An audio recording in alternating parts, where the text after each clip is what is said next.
Okay.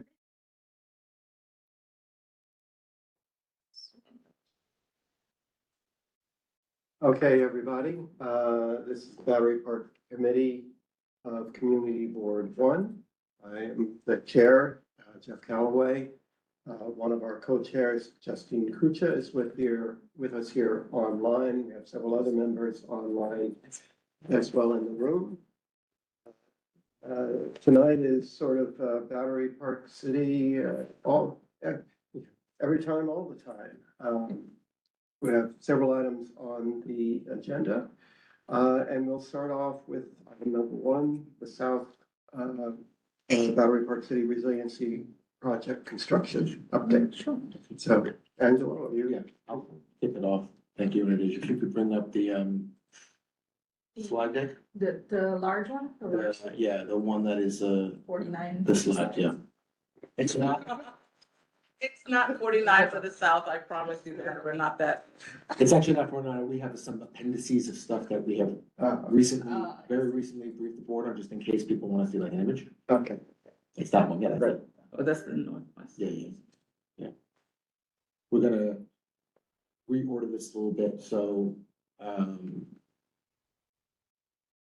if you can stick on through for a few, we're gonna go down to like where we get to the south project, just keep flipping through and then we'll go back to those top ones. Okay, Okay. there you go, go back, Up, go up. back. See, coming soon, That's it. there you Okay. go. So thanks, everyone. Good evening. I'm joined this evening by Angela Howard, Vice President of Construction, who will be providing an update on the South Battery Park City Resiliency Project. You recall, a couple of weeks ago, we were here at the LMCO quarterly update. We gave a quick rundown of some of the recent happenings in and around Wagner Park, including its opening last summer, with the commitment to be back to you this evening with a more fulsome update on some of the outstanding items to bring that project to completion at long last under Angela's great amount of talent. So I'm gonna hand it over to her, and then once we finish with that, we'll kick it back up to the top of the presentation. And Rami Metal, who's here from the team, our Senior VP for Communications and Public Affairs, will run us through some of the top lines for the North Project, in as much as it is about outreach and some other items that the community has recently expressed interest in. So with that, Angela, please take it away. Thank you, good evening, everybody. I just wanted to run you through a few slides about the south. As everyone knows, I'm gonna just pause for a second on the slide. The south is broken up into three distinct packages. One is Wagner Park, which, as we know, opened this summer. The other is the Pavilion Building, which has restrooms, restaurant, classrooms, and rooftop access. And the last part is the Pier A, what we call Package 4, Pier A and the Battery Inlet. So these images that you see now are the images of the pavilion and the restrooms in the pavilion. The restrooms are open as of now, and the rooftop access is open as of tomorrow by elevator, but now, if people want to take the stairs, the elevator will be turned on tomorrow. The park itself is open. The South Alley, which is the ramp that goes down closer to Pier A, is opened. I'm going to say to a little bit of a dead end. We're working on the Pier A inlet, and as soon as we get out of that, we'll do full access to the South LA. We'll do the finishes there. The oval benches at the Museum of Jewish Heritage are complete, and the wood has been installed, and we're installing lighting. The pavilion, as we know, we had a ribbon cutting on October 29th. We're tracking for the classroom to be completed. I'm going to say DOB notwithstanding by the end of December, and the restaurant space soon thereafter. And when I say that, I'm going to say parenthetically, we will turn it over to the restaurant vendor for them to do their build out. They have started sending us drawings about what they're going to build out, and they'll be filing within the next few months. That it is, the next slide actually has some of those touch points. Yes. For the benefit of the committee. And the last piece, yes. That's the interior of the classroom with the ceiling baffles, which are being installed now. They're actually almost completed. Those white triangular baffles that you see get painted the same color as the restaurant. So that's almost done. I expect that to be done tomorrow.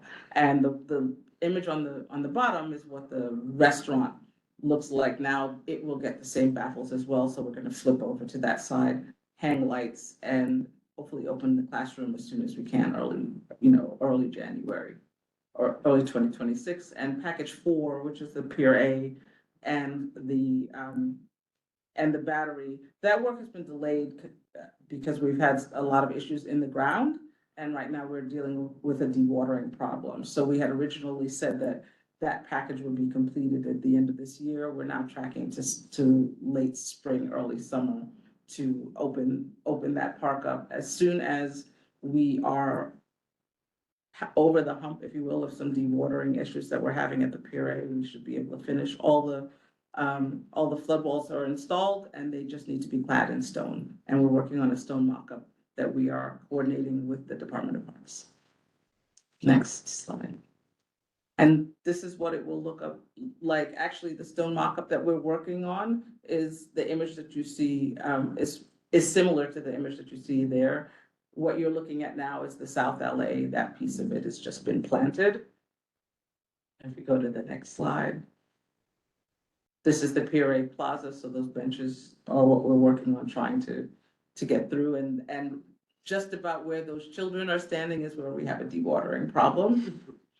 And if you go to the next slide. What does dewatering mean? Sorry. So we've been charged by the DEP to install some infrastructure in the form of a tide gate chamber. The tide gate chamber itself, and we've done 2 of them already. This is the 3rd tide gate chamber in the South project. A tide gate chamber allows stormwater to go out into the Hudson in a managed way, but keeps river water from coming and backing up into the sewer system. And so that is not, it connects to a pipe that's 84 inches long, and it's not in diameter. And the hole is not only deep, but it's deep enough that as we are excavating, we keep on getting the Hudson water coming up into the hole, and we have to have it dry in order to complete the tide gate chamber installation. So that's the piece of it that is hanging us up right now.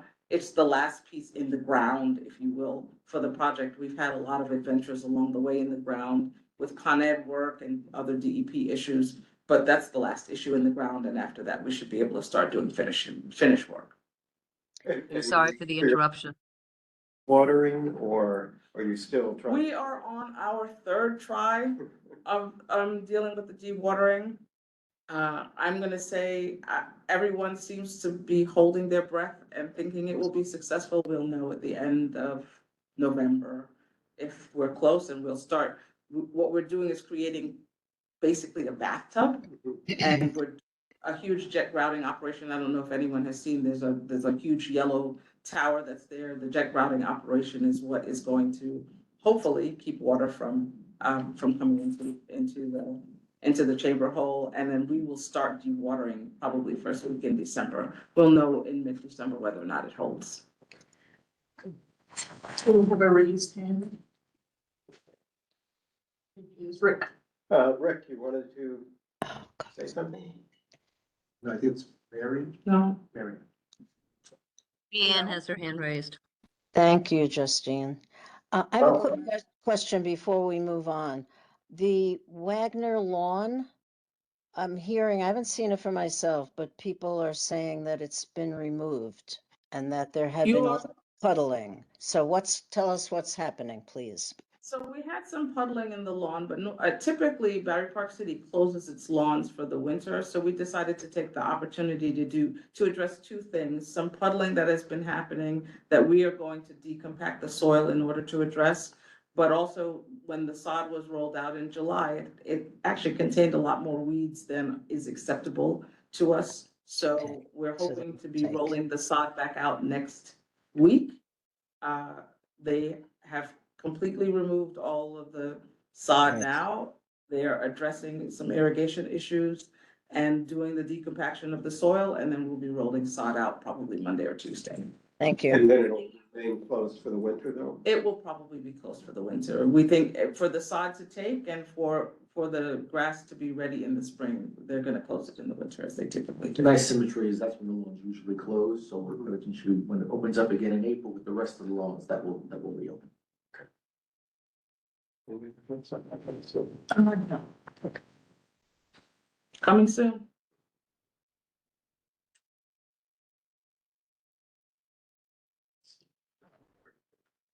Right. Any other questions? Now, if you go back up in Back the, up to the top. yes. Sure, thank you. Yeah, Justine? There you go. No, just a quick one, and I think it's short. So, some things that it kind of occurs to me with, and I understand why you'd be closing the lawns. It makes sense. We're kind of used to that. They need time to first of all, to take, right, with the new sod, and then to grow in. Is there anything, and the answer may be no, anything we can do, especially as the Esplanade closes down, to try to keep the grass open longer or do something along there? Or is it just, we need to bite the bullet, take the pain now so we can get some real, have the sod really set in and take? I think unfortunately it's the latter. If we bite the bullet now, you'll get robust use of it in the spring. And I think, all things being equal, that's probably better for it. And the Esplanade basically won't be closing before the spring anyway, is that right? So I that's will good note, too. Justine, if it's helpful. Yeah, it's not every lawn, right? So there are lawns that are gonna remain open for the winter. Right, that makes Both sense. Big You Rock guys do lawns, roll it. Rockefeller North will remain open, and I have to list in my report when we get to it later. It's not every lawn. It's the ones that are most in need of kind of care and rehabilitation. Okay, of Thank you. course. Okay.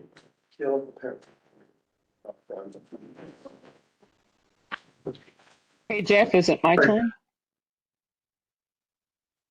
Okay, I didn't see you. That's okay. I'm Your turn. quiet. Go ahead, ask a question. So thanks very much. And Angela, lovely to see you. Sorry I couldn't be there in person this evening. Thanks for coming. I really appreciate it. I know it was asked about the ponding on the street. I know it was asked about the lawn. There's a lot of discussion, obviously. Is the lawn part of the punch list for the drainage into the cistern? And how is the cistern and the water at all related to the water fountains, which I know are probably also on the punch list? So I'm gonna say that we'll put the cistern separately from the water fountains. The cistern is working appropriately. The issue with the lawn as it relates to water and ponding and some squishiness has more to do with compaction of the soil than the cistern. So the cistern is tested and will be turned over to our parks to maintain, and that will be ongoing. The water fountains will be part of the punch list. Okay, great. And at some point there was a discussion about increasing the amount of shade and doing possibly infrastructure for shade units or not. I know that since the Wagner was reopened, at least during a semi part, has that been added to a punch list of items that will be included before the project is finished? That will be treated actually as a separate project. My colleague Kimberly Saul has been working with a design consultant to work on potential solutions for interim shade as the trees grow in. So that is being worked on in, I would say, conceptual to schematic phase right now. And I think Kimberly will be reaching out for I believe, I'm going to say more participation, because my understanding is that they've already had some conversations with the community. Fantastic. So the And then, idea would be to try to implement it before the summer. okay, great. Back to the building Yes. itself.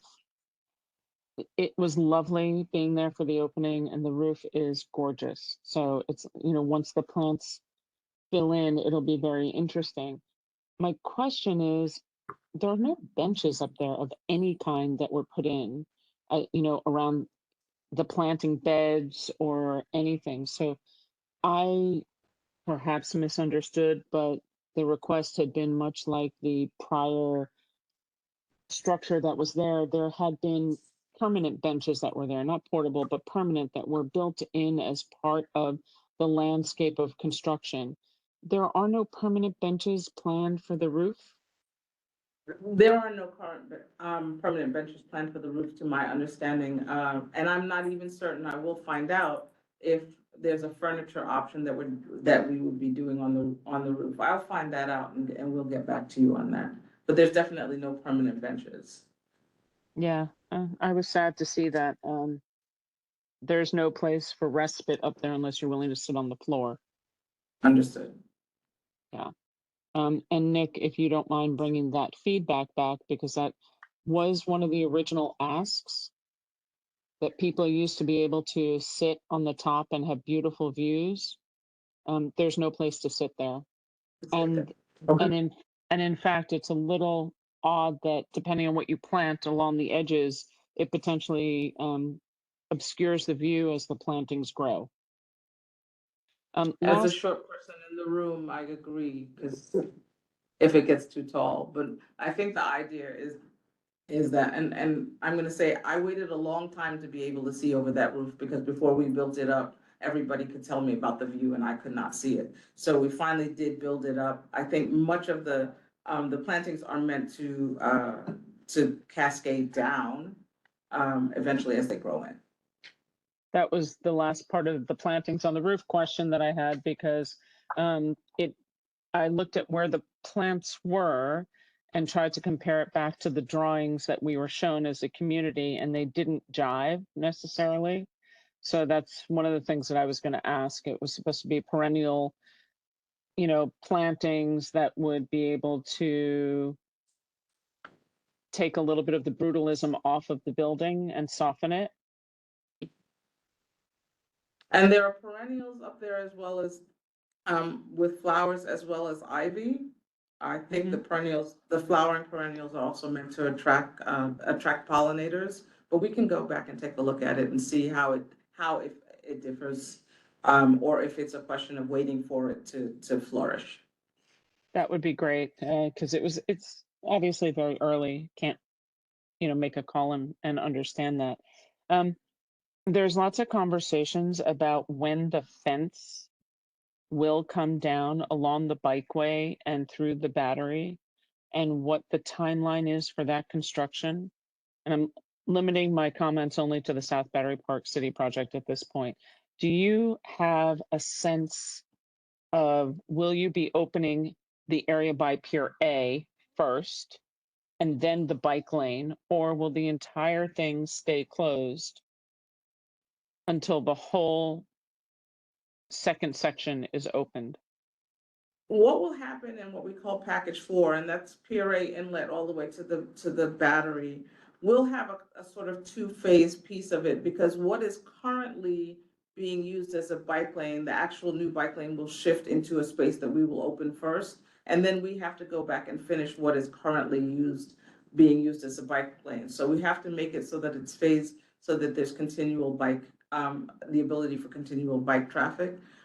Again, that's late spring, early summer. We're driving towards those dates. We'll know better in December if we're out of the woods with our dewatering issues at Pier A. And after that, you'll start to see stone going up. Did you have slides showing that shift? I apologize. I don't have a phasing slide yet, because actually we're working that out with the contractor now as we're trying to discuss what it looks like as we go through. So I'm pretty sure the next time that we appear, we can have a phasing slide. That would be really appreciated for the community, for both bicyclists and pedestrians. And of course, I'm going to put the same ask in that we ask every time with every CCL. Our goal would be to have public space open as quick as we could during the phasing. So whatever we can get would be lovely. Lastly, I didn't see a curb cut for the delivery entrance of the building. That curb cut is gonna be done within the next couple of weeks. The contractor who's doing the curb cut has been busy finishing off the pavers at First Place. We have the permit, et cetera, for it, so it's a question of moving him over. We're trying to open First Place, if not Friday, by Monday or Tuesday, and to get the contractor who's gonna do the curb cut away from from where he is now so that we can get all of that completed. So that should be within the next 2 weeks. Okay, great. And that is a diagonal curb cut, correct? It's going to be on a diagonal on the sidewalk. That's the way it was shown in the diagrams to us. But looking at the confess building, that- the way it sits now doesn't Yeah. look that way. I confess you've just played Stump the Chumps. I'm uncertain. I will go and take a look at it. That's okay. I don't mean to do that. You know, it's all about just trying to make sure that everybody has the most updated information and we all kind of know, you know, the same thing and set expectations. No So worries. I'll take a look at it. It's Yeah. fine. I didn't have diagonal curb cuts on my bingo card. I completely get that. And then I'm just going to confirm, because for those of us with joints that were not really happy walking up the hill, even for the roof opening, it was not a pretty walk. May have been legally, you know, appropriately, whatever it is. Is the south side less steep than the north side, or are they even? Because I struggled going up. They feel relatively even to me. I would have to ask somebody to do a calculation, but they feel relatively even to me. And we just finished putting the railings up on the south side, but I think they are not dissimilar from one another. If anything, the north has a longer run for the rise. I think they're fairly similar though. But there's an elevator. No, the No. elevator On doesn't the go alley down from to the street ground. Entrance to go down to the ground level on Battery Place. And that was going to be my last question, as to whether there was any way, since everything is not finished, that there would be a possibility for somebody to take an elevator from ground floor. Because we know it goes down to the ground for service purposes, doesn't it? Yes, it does. I need to find out if it's accessible, if the building itself is accessible, you know, under normal circumstances, because that door from Battery Place is not typically unlocked. Right. Yep. I don't believe it is. It was always intended to be a back of house. Yeah, it is definitely back of house, but I don't know how So that my was question, thought. my question, Nick, is whether or not, if people can't get up, which is a real possibility, you're going to have to do incredible wayfinding, because people will have to go the long way around the back of the museum and try and come up the, you know, the switchbacks, which is, I would call it demotivating for somebody with mobility issues who is not, you know, who's on crutches, who's on this, who's on that. Having a doorbell availability for something like that and figuring out a way, looking ahead, might be very helpful. Okay. And with that, I'll keep quiet until I see the phasing diagrams, and thank you so much. No And worries. Angela, thanks for coming. No problem. I do have two other things. Sorry, mitigation. Once everything is done, the people in 50 Battery have commented to me that their windows, obviously now far more affected. Literally just talked about this Nick and I yesterday. spoke about this yesterday. The window, we're gonna clean the windows on the lower levels. I've asked the contractor to do that. I just need to coordinate and plan with you. Yeah, it's got to go up at least like 3-4 floors. You understand, right? Lower levels, first floor only isn't enough. I'm just It's saying. definitely not first floor only. I will Okay. deal with them to try and get as high as we can get. Thank you. I appreciate that. I didn't Thanks. forget the window. Thank you. Yeah. Just following up on two of Tammy's points, that the seating point is kind of a recurring theme throughout the project. So Yeah. I think you're probably going to hear a lot of requests as the North project opens up for more seating. It's almost impossible to have too much from our perspective. But I would add my agreement to seating on the roof would be, I mean, I was there as well for the ribbon cutting. It is quite nice, and it would be nice to be able to sit up there and enjoy it. The other follow-up is, I know we've had lots of discussions over the years about elevator access from the street level. And, and there's been various explanations of why it wasn't practical, at least as the buildings were contemplated. I think a lot of it boiled down to the nature of the interior of the building where the elevator was located was not exactly welcoming. Labyrinthine. Now that the building actually exists, as opposed to existing only on drawings, I think we would ask that you take a look at that issue again and see to what extent that elevator could be made available. In light of the steepness, I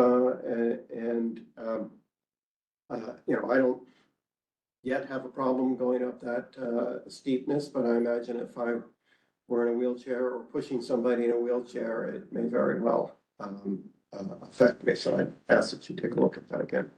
And then finally, I had a question that I forgot to ask, and that is, what is the room configuration like in the classroom portion of the pavilion building? Is it just a single big It room? is a single large room with, pantry servery area, but it's a single large room.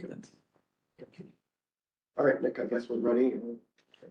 Rami, whoever's taking. Thank you. That's just the map you guys have seen many, many times. Obviously the south there in light bluish is under construction, and then the northwest orange, you'll see it's marked there as site readiness phase.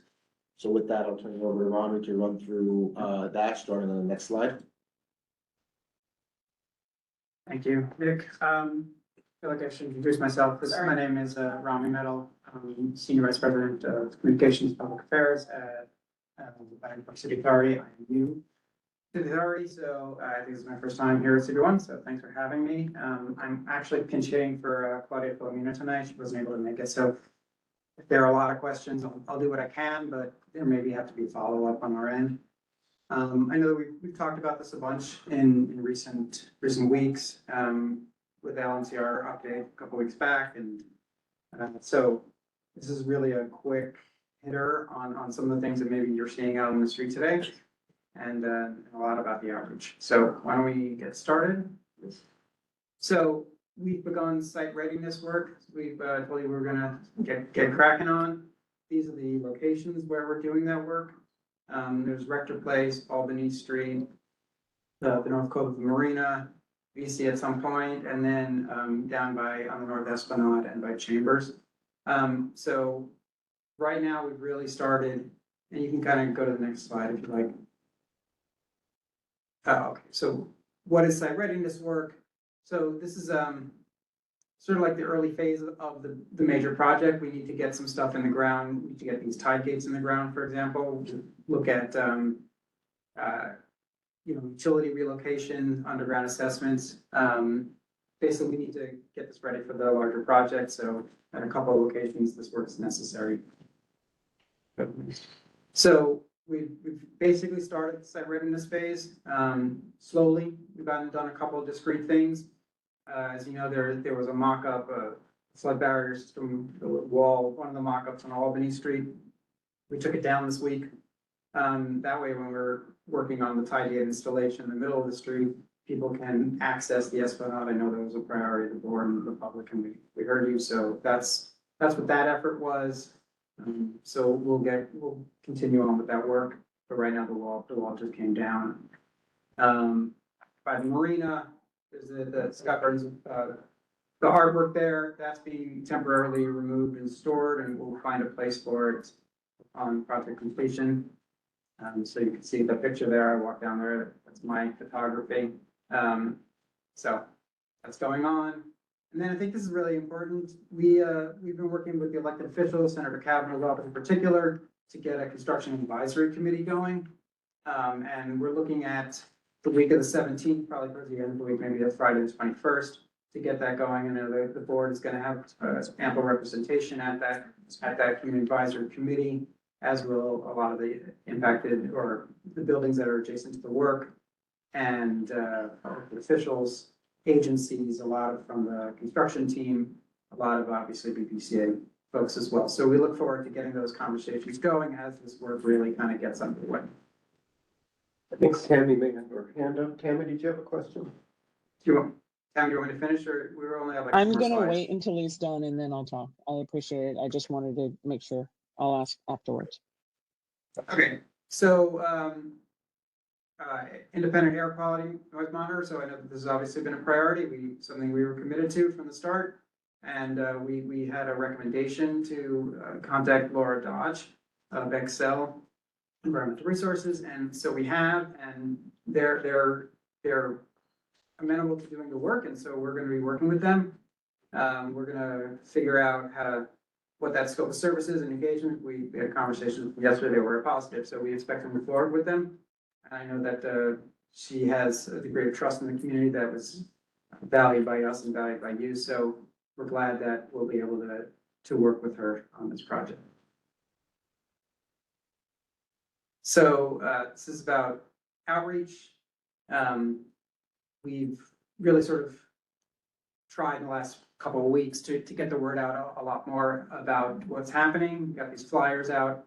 We have Michael, who's behind me over there. We'll give you his contact in a bit, but he's been out and about throughout the community on this bike and just by foot. And there are other folks on his team that have been out and talking to people on the street and giving out information. So that's a big part of what we're doing here. We have these kiosks throughout the site, as you all know, and so we put these signs here that you see over here, or a version of this in all the kiosks. We're gonna populate them now with more construction appropriate, like saying what's happening, and we'll try to do it like location by location, depending on where work is happening, but also more general construction notifications that the work's happening. We are instituting some drop-ins. We'll get to that in a bit, but we want to make sure that people can find us in the field. So we'll be doing that. We'll get to that in another slide. We have a virtual site walk that we're going to be launching soon. If you go back, well, yes, that's CT. So we'll be doing a virtual site walk. We'll be able to use their phones and see what it looks like now, what it will look like in the future. And that'll launch very shortly, and we'll be able to tell you about that so you can get that word out to people from use. We obviously will get the word out at our various programming events. In terms of stakeholder engagement, I told you about the Construction Advisory Committee that will kick off soon. We've been talking to the schools, the DAs, and we have more to go, but we had a good conversation with 276, right, and PS 89 last week. And we're excited to be working with them, making sure that they're informed, the school community is informed. And both about this project, we really just want to make sure that we're engaging with them more generally so that we are able to be true partners, not just for this project, but going forward. We're working with Brookfield Place. I think that folks may have seen that the ice skating rink is sort of in its nascent phases of being put up. We're talking with them. We're talking to them about access and everything else. So those communication lines are open. Michael and his team did all sorts of flyering. I think we've dropped off flyers in every building. Some buildings, I think Gateway and a bunch of others asked for re-up. So we've been coming back and making sure people have this information. We did a mailing to all residents last week. So I think that most people have that now. And a lot of this tells people, like this QR code tells people to go to the website. We have a project website. It's the BPC info. BPC resiliency info. That info. So it's on the flyers, and we'll put it in the next slide. So that's a taste of a lot of the things that we're doing now. Let me go to the next slide. Okay, so we were doing these drop-ins, I think I mentioned. We wanted to do it twice a week. It can be at 2 different locations, north and south. And we want people to come. The hours are it's like 10 to 11 and 12 to 1. I'm happy to be flexible on that if we see that there's demand. But yeah, we're gonna have folks on the project team, construction team. Michael and his team will be there. Someone from BPCA will be there as well. And people have questions about the construction. We're happy to be there for them and answer what we can. Go to the next slide. So again, the community construction liaison is Michael, and he's really the point person for the public. When they see him, that he provides answers as quickly as he can, or if he doesn't, then initiates sort of a way to we're gonna get them the answers. So he's great, Michael Ryan, VP, end up, well, change the email address, but what's the email address? It's just, it's the same thing minus the Northwest, Okay. but the emails are still being forwarded. Okay, yeah, so it says nwbpcinfo@bbca.ny.gov. It's also, we got rid of the Northwest for a bit, so his new business card will say just BPCR info, but it doesn't matter, either way, you'll get a hold of him, that's his phone number. We have a newsletter, we'll be having construction updates in the newsletter. And again, we have the website that's up for the project page, we're working on it every day to make sure it's providing all the information that people would be coming to it for. I think that might be it. Is there anything else? Next slide. That's it. So happy to take questions. Tammy, go ahead. Oh, no, let's let other people go. I prefer to go last to make sure that, let other people speak before me. Okay, Justine, you have your hand up. So much. I do have my hand up. Okay, can we go back? Like, I'll tell you when to stop. Can we go back one slide? I think it's only a couple. Okay, freeze maybe. All right, yes, this one. So, in terms of community outreach, this is great. I'm loving it. I love that you, put flyers in every residential building and in the ground floor retail. Have you also made any effort to speak with the multiple and daycare centers in Battery Park City? I'm sure you've had communications with the Montessori school in the Regatta. I think that's been open there, but what about the Battery Park City Day Nursery? Eric, your kids go to the school, or one of your kid goes to the school, I thought, in the Cove Club. I don't know. Oh, and the Russian school too, the Russian mathematics school. Have they been spoken to, and are they aware of what's going on? Because I'm sure their kids all go outside. So that's a good question. I don't know if they've been spoken to in the past.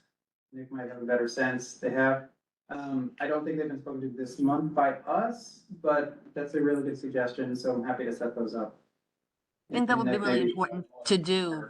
Up, Info. Yeah, No, this I'm is sorry, good. Nick? Give us more to do. It's fine. Battery Park Pediatrics, Justine, was the one that you had mentioned to me. That's Yes. 400 North End Avenue in the Tribeca Park building. I yes. went there personally, met them, dropped off my information. Like Perfect. anything else, it's gonna take probably a number of touches to kind of be like, hey, remember me, I'm back. Yeah. Please let me know when you can set some time up, but I personally went there, I know we had discussed it previously. Dropped off some information and we'll follow up, and then we'll fold the other schools in. I don't know if Michael has done that in his travels or can fold it into it, but we'll continue reaching out, but Battery Park Pediatrics, specifically, and that was in our. I appreciate The that. park, the building, we went to the Yep. daycare as well. No, Or that the, makes the sense. doctor. Yeah. Yeah, because with the daycares, I think you're gonna need to hit them over the head a few times, which is kind of sad, but you have to. So just dropping a flyer off isn't gonna be good enough, but I do strongly urge you to stop by and speak with them. Yep. And then if we go next slide over, where you're talking about, move forward in the slides. We jumped Yep. over it now. Right, these things here. So these are just basic places where you're having, you're setting up shop and having people come to you, correct? Yeah, it's office hours. It's intended to be like, Michael will be there, one of Rami or I or Becky will likely be there as well, someone from the project team. We'll just, there to talk, we'll take questions, we'll take feedback. Hopefully if there's a nice uptake there or, a pretty good stream of folks, we may even get to the point where they just know they can come once a week and we'll be like, hey, we heard this from you last week. Here's what we've done in the interim to either address the problem or do something better. Plan to have maybe some light refreshments, some hot coffee or something along those lines. But we figured it was yet another way to get out to people. It's not just the flyers, not just the social media, the ads, the meetings, the community advisory council, but also literally a place you can go to once a week in the north, once a week in the south, stop by, and we're there to listen. That's a great idea. You might think about having some, at least later in the evening hours, if you don't want to be there too late, maybe, 5 to 6 or something, as well as morning as an option. And then also, I think I know what your answer is going to be because I've spoken to a bunch of them. Have you met with any of the individual buildings. And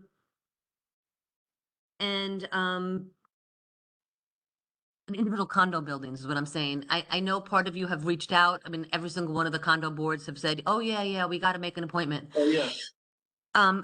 Beyond Liberty Terrace and Liberty House, have you met with anybody else yet? Yes. Liberty Terrace, Liberty House, Hudson Tower, Good. done Regatta, Boat Club.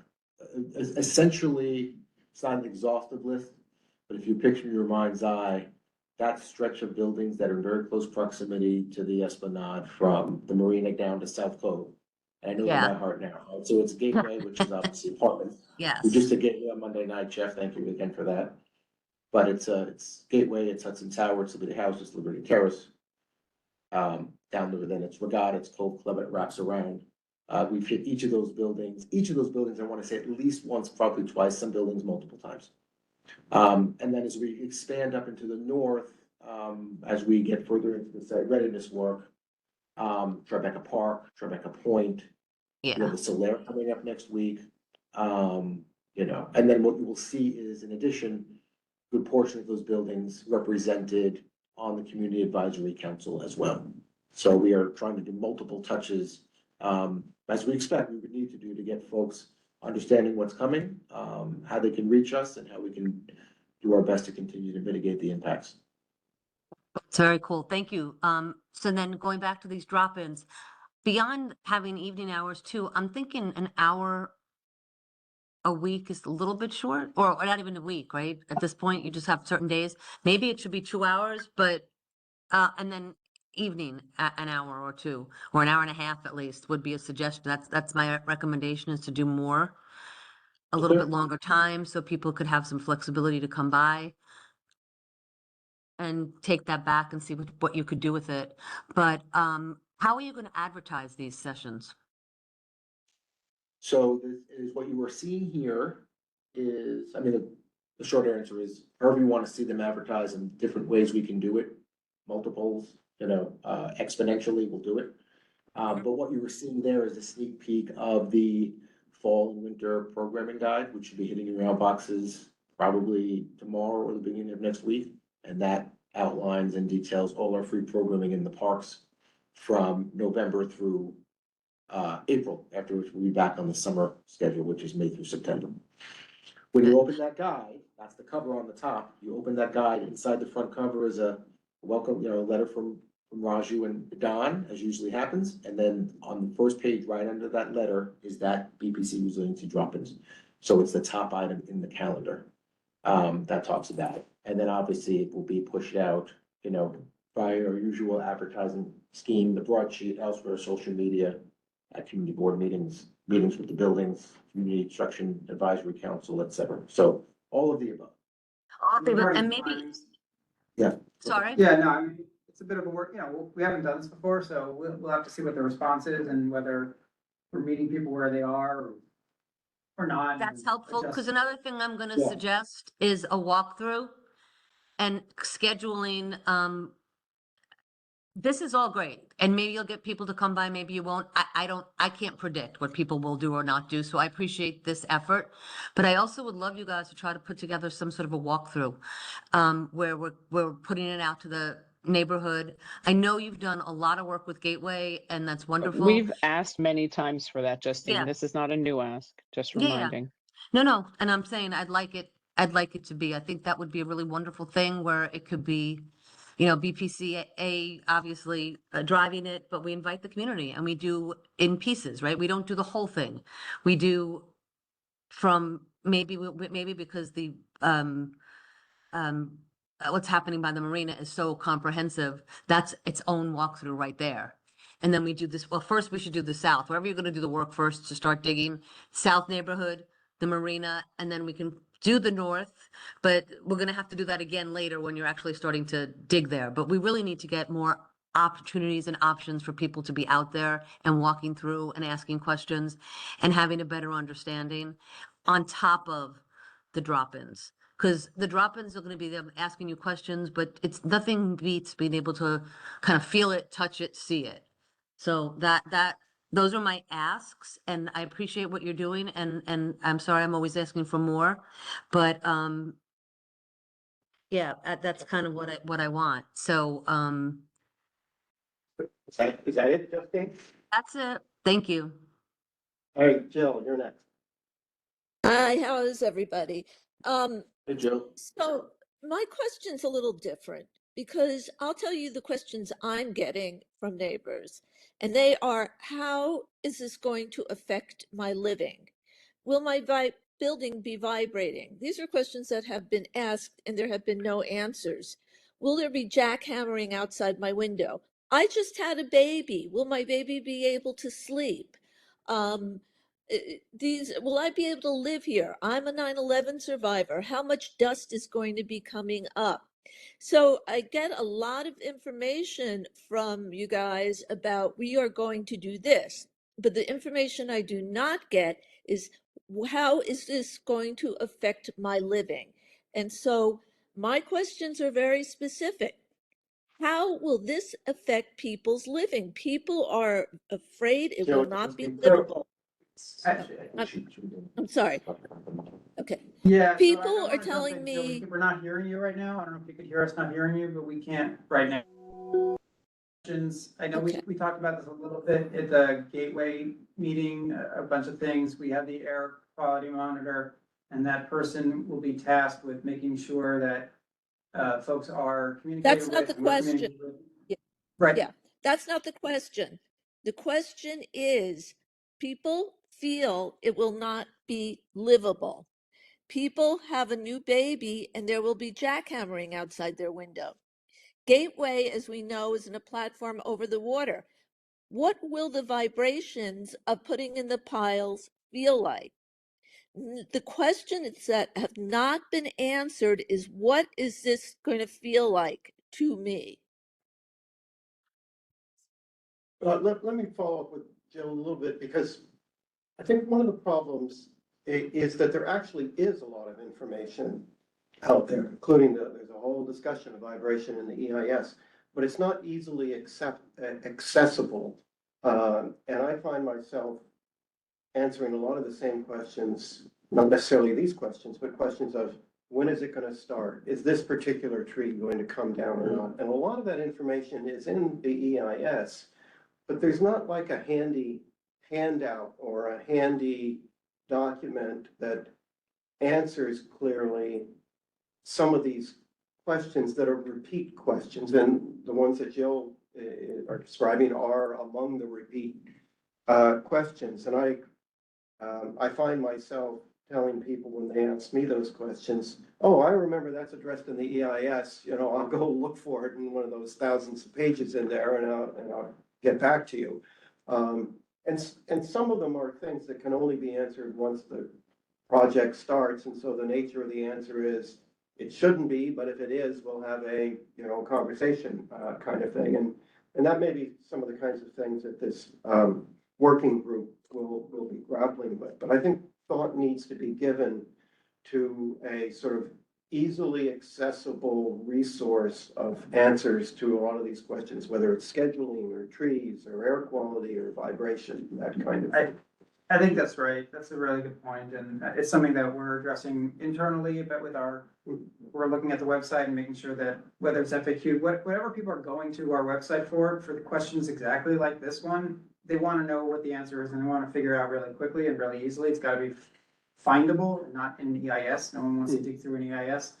So that's our task over the next couple of weeks, is making sure that the information that people want, they can find very easily.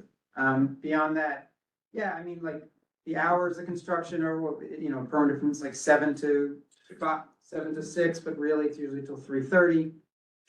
We've had many requests not to do the jackhammering work or the louder work as, right early in the morning. And we'll adhere to that and do that as best as we can.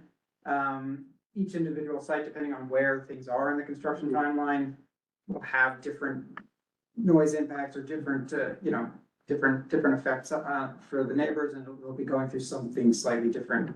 So it's hard for us to say like blanketly what's going to be happening. It's like many phases. But I do take your point. Can I interrupt you for a second? Because jackhammering for how many days in front of my windows? I think that there is a lack of communication on how people will be personally affected.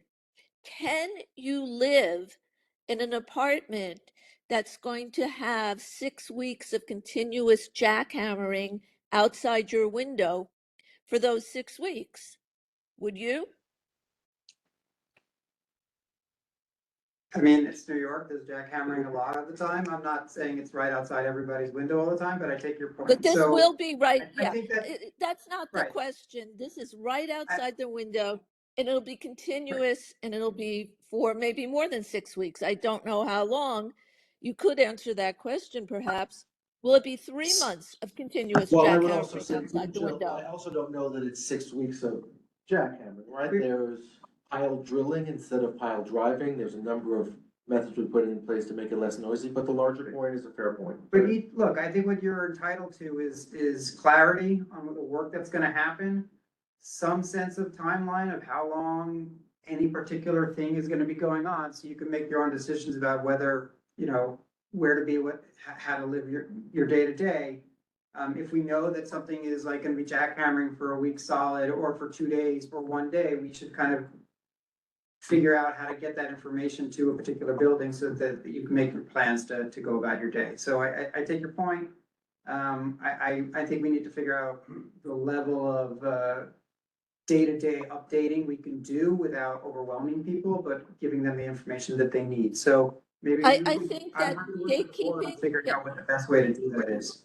Yeah, and the gatekeeping is this concern about overwhelming people also concerns me. I want environmental reports every day. I don't want to wait 2 days to get those environmental reports. We're smart people who have been through a lot in this neighborhood. We're not overwhelmed. We want information. Second, in terms of the vibration for the piles going in, you may not be able to say, well, your building overhangs the water and we can't tell you now exactly how you're going to feel, but we can say in a similar circumstance, this is what the vibrations feel like. I think people need to know what is going to happen, not just what you're going to do. Okay, well, fair points, Jill. Mary Ann. Thank you. Number one, when this neighborhood was being built, we had not already lived through 9/11, but I was in the first building the first day it opened, and it was constant construction and noise. But we knew that when we moved in. I just want to again make the point that people who live here now did not anticipate this kind of disturbance to their lives. And I'll make the comparison. It was cheap to live here in the beginning because there was recognition, I believe, of how awful it would be. But there doesn't seem to be any way that the authority is looking at this kind of disruption, noise, et cetera, and looking at the ground rent to make some accommodation. I've said it before. I probably will say it more times. The thing I want to ask about is that for the Southwest, we had a contact person. We could sign up and get regular newsletters from that person. We could email that person with a question. Are we going to have that for the Northwest as well? Yeah, if you can go down the next slide. Yes, and Michael, do you want to say hello? Sorry. We found that person for you. He was in this room. Okay. Is that the same email address as the South, but just with a little, just the N, Northwest instead of South? Yes, but you can also just do bpcrinfo@bpca.ny.gov, get you to the same place. Now, we're looking at this now, but how is it going to be put out to the whole community to know about it? This has been being put out for several months, including on the postcards you all got in your mailbox. Okay.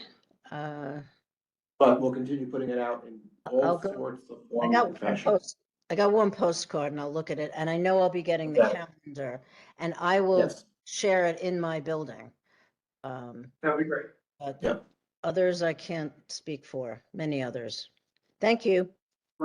Michael, do you want to say hi real quick? Yeah, sure. Hello, everybody. My name is Michael Ryan. I'm the CCL for the Northwest Resiliency Project. I've been attending these community board meetings, but just, happy to introduce myself to anybody that is not familiar with who I am.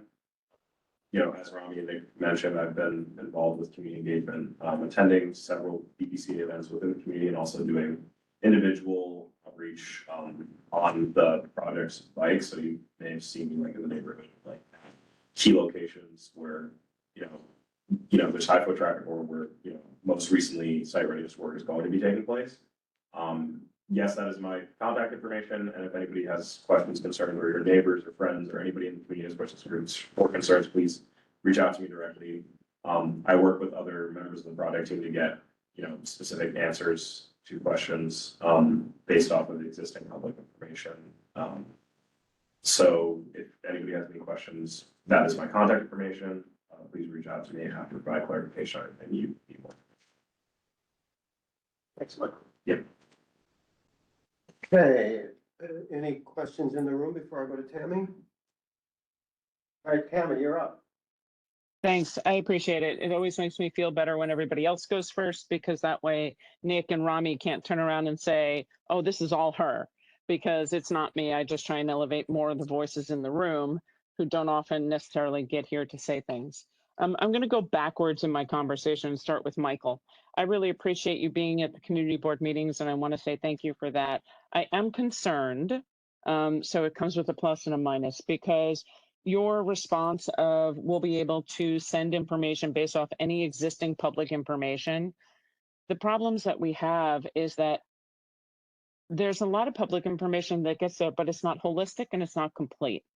And the other problems that we found from the South Battery Park City Community Board got numerous complaints that they said to us that they complained to the CCL on the South Battery Park City project, who took in the information. Nothing changed, nothing happened. They got no response. It was a one-way pipe. And that for us was our trial run, if you want to call it, for the Northwest, because you were under 1-2 buildings. It wasn't great. We heard many, many things. Then we bring the information to the Battery Park City Authority, but the CCL did gatekeeping on it and didn't necessarily share everything up. So the BPCA was hearing things for the first time, which doesn't help Nick or Rami do their jobs, which is a problem, right? I know I was thrilled to see Angela in the room, because the conversation, for example, simple mitigation about the windows. Right? If you're working underneath somebody's windows, people should know that's not a day that they should have their windows open. Right? That's if you're working and drilling in the dust, people should be notified, especially in the new Society of Work from Home. That didn't happen under the last project, period. It is really important that that is a proactive movement forward for the community. And Turner is not a public benefit authority. BPCA is. So I put this responsibility to ensure how the public is notified in a proactive manner, not on Michael Ryan, who's telling us he's going to give us information based off of existing public data. That's not going to help me, right? That's not going to help the community. Can I address really quick? So here's what happens in our office, whatever. We talk to Michael and his team. If not daily, then every other day. We have standing meetings where we go over anything that I want to know, who he's spoken to during the week, what the nature of the complaint was, if he got anything written complaint, written question, whatever he's heard, we want to know about, and we work together on a response. So usually some things are pretty simple, sometimes they're not. And so Michael goes to us and says like, how do I answer this? And then the BPCA project team, myself, Nick, figure out what the answer is and give it to Michael. So that's not the proactive thing you're talking about, but in terms of like responsiveness to questions, you know, I was clear to the team that we need to be very responsive. I don't want a question laying around for a week or whatever. People need to know the answer within a day or two.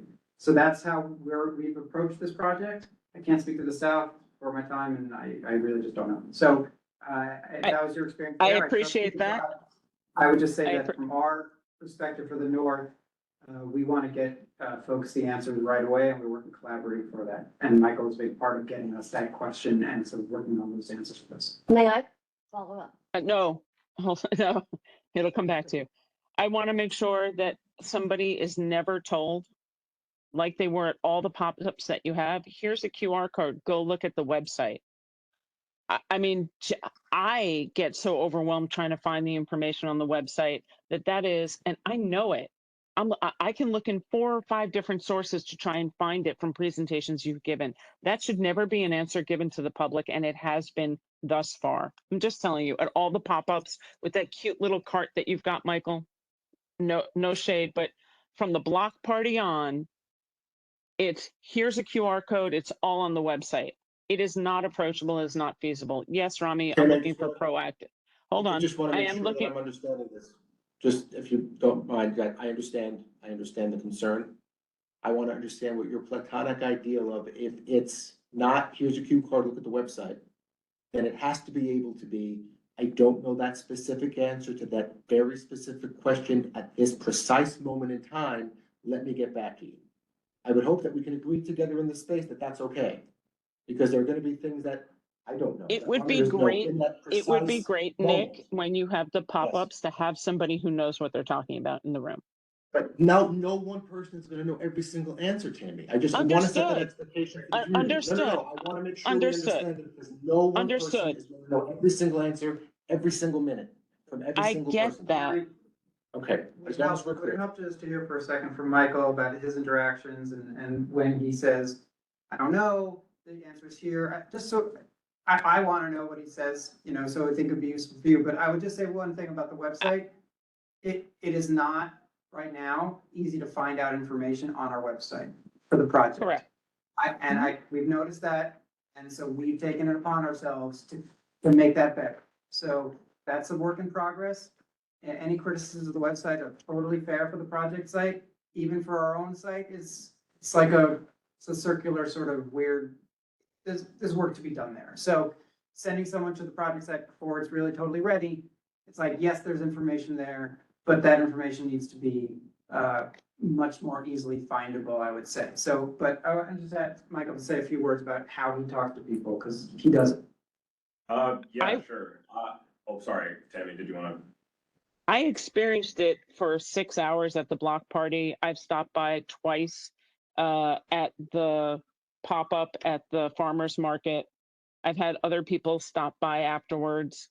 So I've experienced it. I think other people of the community have experienced it.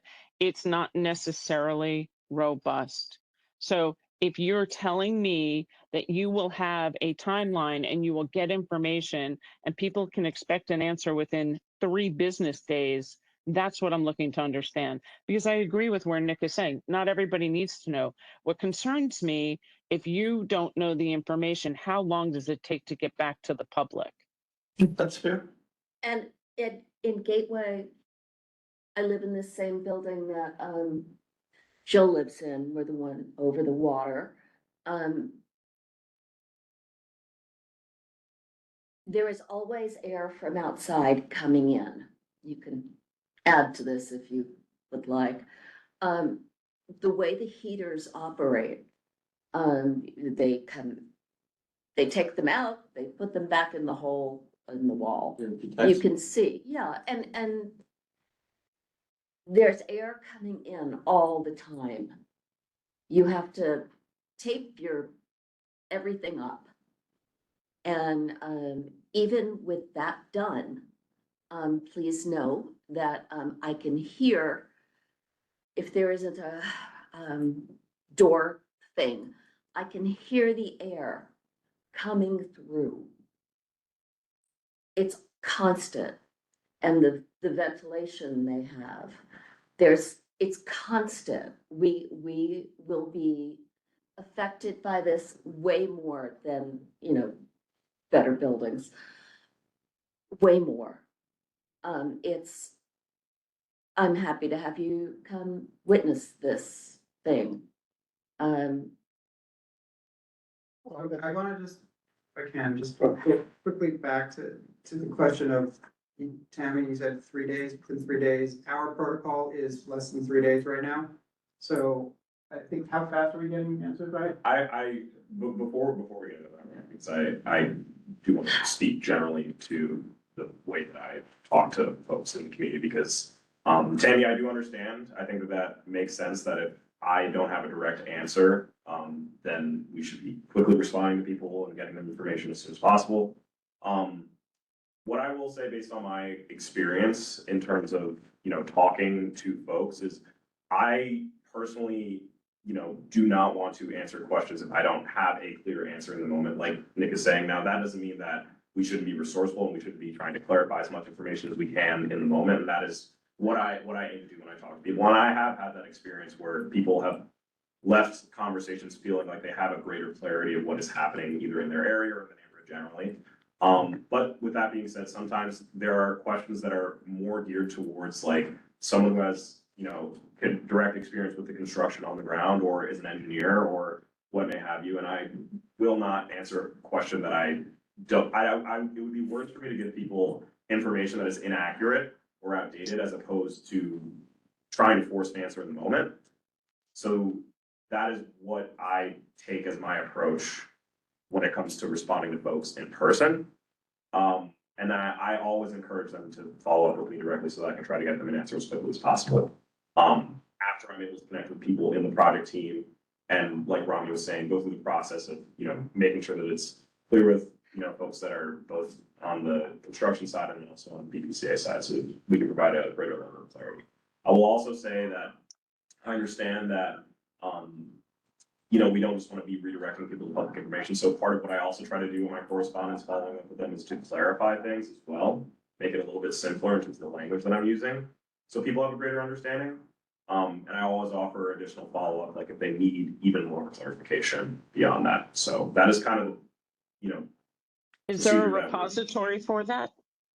You would assume sure. in a neighborhood of about 20,000 people, if somebody asks a question, that somebody else might be able to. And if you are looking at redoing the website, are you tracking the questions? So A, you're Yeah. better prepared for the next time it comes. And B, in the new incantation of whatever you have there, please have a question listed and categorized so somebody could look and find it. Because, if one person has it, it's not usually unique. And the other thing is, you're not able to be 24/7, 7 days a week at every pop-up. I'm sure they let you have air. And my experience is not been very positive when I've walked up, for example, at the block party. Lovely gentleman, really nice, was there for 5 hours, smiling and handing out QR codes to people and websites to people. Did not have any information. I had the same experience at one of the market days, that it was somebody who was standing there at the information just handing out squishies, right? They did not have any information to share. So while you might be knowledgeable, you need to have a staff with you that has all the information that you have when they're in the public pop-ups, because otherwise everybody else gets shunted back. And that's frustrating if they've made the time and effort to get there. Proactive engagement is really important for us. So people do not wake up with windows open to find dust flowing in because they didn't know. Now, how you accomplish that is uncertain to me, because the rental buildings, using Gateway as an example, quite frankly, it's not in their best interest to tell their tenants, hey, there's going to be really loud construction outside your building today and dust. You should close the windows, because it freaks people out. I'm not going to say how you get that information, what conversations. That's up to BPCA and you, but that's a hurdle that needs to come over. Having met with 3 out of 18 buildings when you're starting site work next week does concern me for the condos, because if I ticked off the list correctly, I think you said you've met with 3.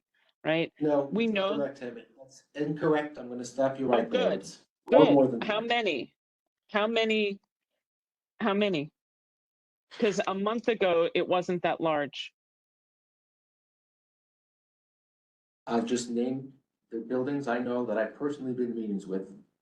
There may be more that I'm missing because I don't have my notes in front of me. Gateway Plaza, Hudson Tower, Liberty Terrace, Liberty House, the Regatta, Cove Club, Rebecca Park, Rebecca Point. Okay. Yes, Are you so meeting with the Solar's coming up management? next week. Say The again? management, is it a management meeting or with the board? Depends on the building. In condo cases, it's the condo board. We book those meetings through the management who contacts the board president and then gets the board there, but it's the condo board. In the cases of apartments like Gateway, it's twofold, right? It's Mhm. the project people working with the FRAC on design-specific access questions. And then there are direct meetings with the tenant association, like we did on Monday night with Jeff and the tenant association. Tammy, you were there. That was, I think, the I was. fourth one we've done with Gateway over the past 3 years, including that was the follow-up from the summer. To your other question, I think it's a good point, though. So, for instance, in the hypothetical where there's work happening outside Gateway, yes, there's communique that goes to the building management, but then it's also a direct email or phone call that we make to the tenants association. Hey, FYI, just so you know, this is coming up. So any means at our disposal to get the word out. We are not interested in any way, shape, or form in hiding the ball. We want to let people know what's happening as soon as we can. I'm glad to hear that. And I look forward to the updated diagrams that Claudia can send because the project is presented to Gateway where the construction manager 100% confirmed that access to the playground and the dog run would be had. And they showed the beautiful access through Kowski Plaza is impossible because unless you're not starting in that zone until 2027, because the World Trade Center River Cooling Station project that was presented to the community board in June, as you well know, has Yep. the entire Kowski Plaza shut and closed off until 2027. So the access points that they showed for keeping the children's playground and the dog run open are impossible based on the presentation we had in June. And the last time that these diagrams came up, we did as a community board mention, can you make sure that there's, connection and overlap and everybody knows, because we know BPCA knows that the two projects are going on, but Turner did not seem to have anything in their planning that reflected that project. And it's ongoing. So I'm confused on Okay. that. I will get back to you with more detail. I know I saw the email you sent Claudia. I saw she responded late today saying she'd be back to you with details or specific answers to those questions. If it's helps put your mind at ease at all in the committee, I can tell you that I personally put in touch Port Authority project team with the Turner team late last year when they first indicated to us that the River Water Pump Station project was going to extend because of the significant damage they found in the chamber when they opened it up. So they have been talking and remain in communication. Perhaps that wasn't communicated in a way that was as clear as it should have been, but I can assure you they're in touch, but we need some more precision Nick, around that. here's the fun thing. I remember you talking about it. I remember it being done. I remember Yeah. Port Authority coming and confirming, which is what made me screaming into the silence on Monday, because I know that everything was done for the connection, and how Turner still came and presented what they presented was frustrating. And Rami, I'm just going to say this. When the final EIS came up, it was signed, sealed, and delivered in under 10 days by the board. Had the board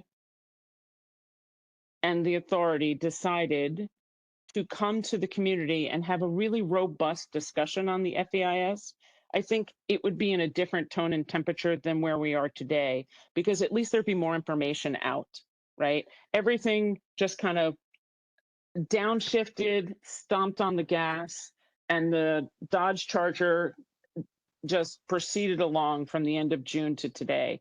And I think that that's what you're seeing and you're feeling and you're reflecting. You haven't been here, but the community did ask for an FEIS presentation and all this other stuff, and there just wasn't time. And that is a decision that the BPCA made. It is the decisions that are going forward. So I'm not going to go back, but I don't want you to think that it was always like this. We've been a really good partner for a really long time, working section by section by section by section, so many meetings going back pre-COVID, but there's still a lot here. And pursuant to what Marianne Braverman said, having rebuilt in the neighborhood post 9/11, people knew what they were moving into. They knew that they were rebuilding a neighborhood that had been attacked and demolished in places. There were buildings that were being built. You knew what you got, right? If you were in 50 Battery, you knew the construction projects across the street. People are unknowing now on a daily basis, necessarily in pockets of the community, no matter how much you try and explain. Because the flyers don't actually say you're going to be living in construction for anywhere between 8 months and 5 years. Because that's frightening and you don't want to scare away and ruin the neighborhood. But finding a message somewhere in between is what needs to be for every neighborhood. And that is something that that's up to you guys. Thanks, Tammy. The And, only other- and look, I'm coming on a bit of a moving train here. I came a month ago and, you know, I've been redoubling our efforts to make sure we're getting the word out because this work was imminent. I didn't, I found out when the work was starting, I was like, oh, boy, we got work to do to make sure people know what's happening. So I think we've been doing a good job of that. There's definitely more to do. There's a process, and I appreciate the suggestions.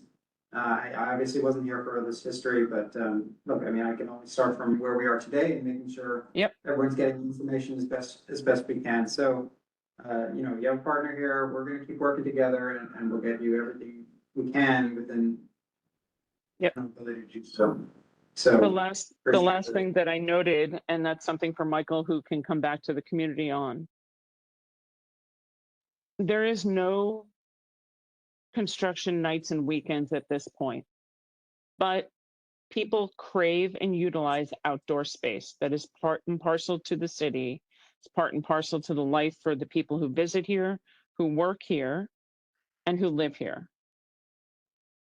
I take umbrage at the concept that there is only pay-to-play seating that is left around Brookfield, and that by and large, and mostly as a totality, that there will be no publicly accessible seating. I find that actually untenable as a basic concept. I don't deny any of the businesses the right to have and operate and do the best they can during the construction. I hope they all survive. But there is a public need for public seating that is not paid for. And if you walk even on the windiest days out here in Battery Park City, people are still sitting at public seating. So to remove all public seating that is around Brookfield and over by the marinas at any point to provide none left is not acceptable. It's not equitable and it's not right. And what we're fighting for is to keep the park in Battery Park City and to keep the usages that the people know are in here as a beautiful place to come and stop and stay. That's what we're fighting to find balance. Construction companies don't think that way. The community does. So, appreciate that. I would just say like no decision is being made like, oh, this is private, this is public. And so we're gonna remove one, but not remove the other. If it's in the project area and where work is gonna be happening, then there's gonna be seating removing. If it's not, then I don't think we have any plans to remove any seating.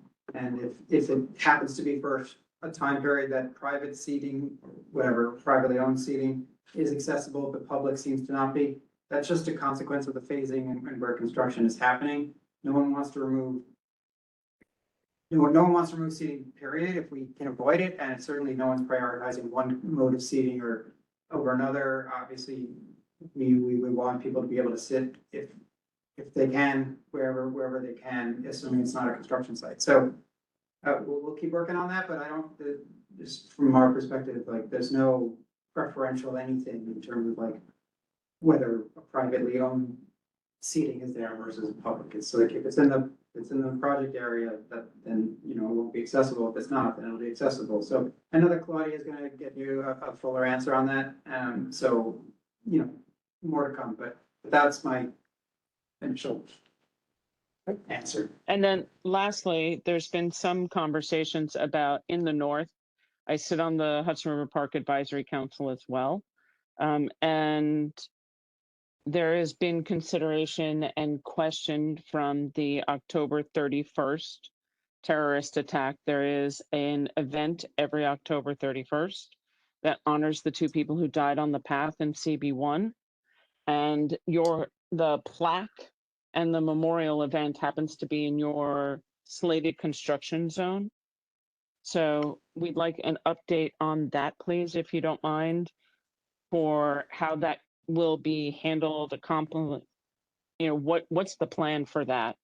Because that is an active event. That is October 31st every year. And the plaque is in your construction period. Yeah, I know that conversation's come up, correct? Yeah, I don't have the answer today.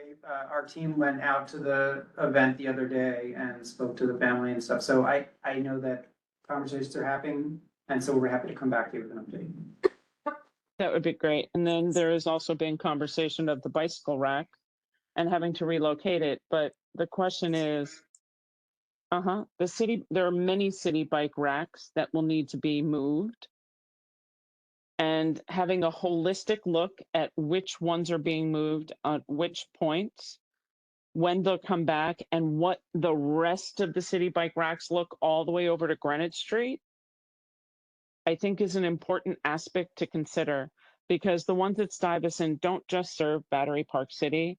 They serve BMCC, they serve the students and workers at Stuyvesant, they serve people going to Whole Foods, and they serve people riding in Hudson River Park.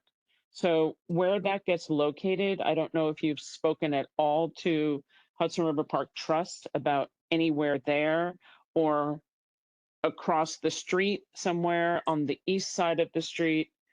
But the goal would be to ensure that bicyclists have access to stations throughout the construction period, and that we're not just looking myopically within Battery Park City, but we take a look at what the opportunities are both north and east. Yeah, we've been talking to DOT, some of my former colleagues about finding locations for City Bike. So we're working through that. It's a very, very large station over there. It's very well used. Everyone wants to make sure that there's something there, if not right there, but those opportunities are not lost for people to use the bikes. So we are working very hard on finding alternative locations. And then at the same token, sorry, Marianne, I'm working down my list here as quick as I can. Maybe Rami, you know, you're the fresh face that will help us in a different way.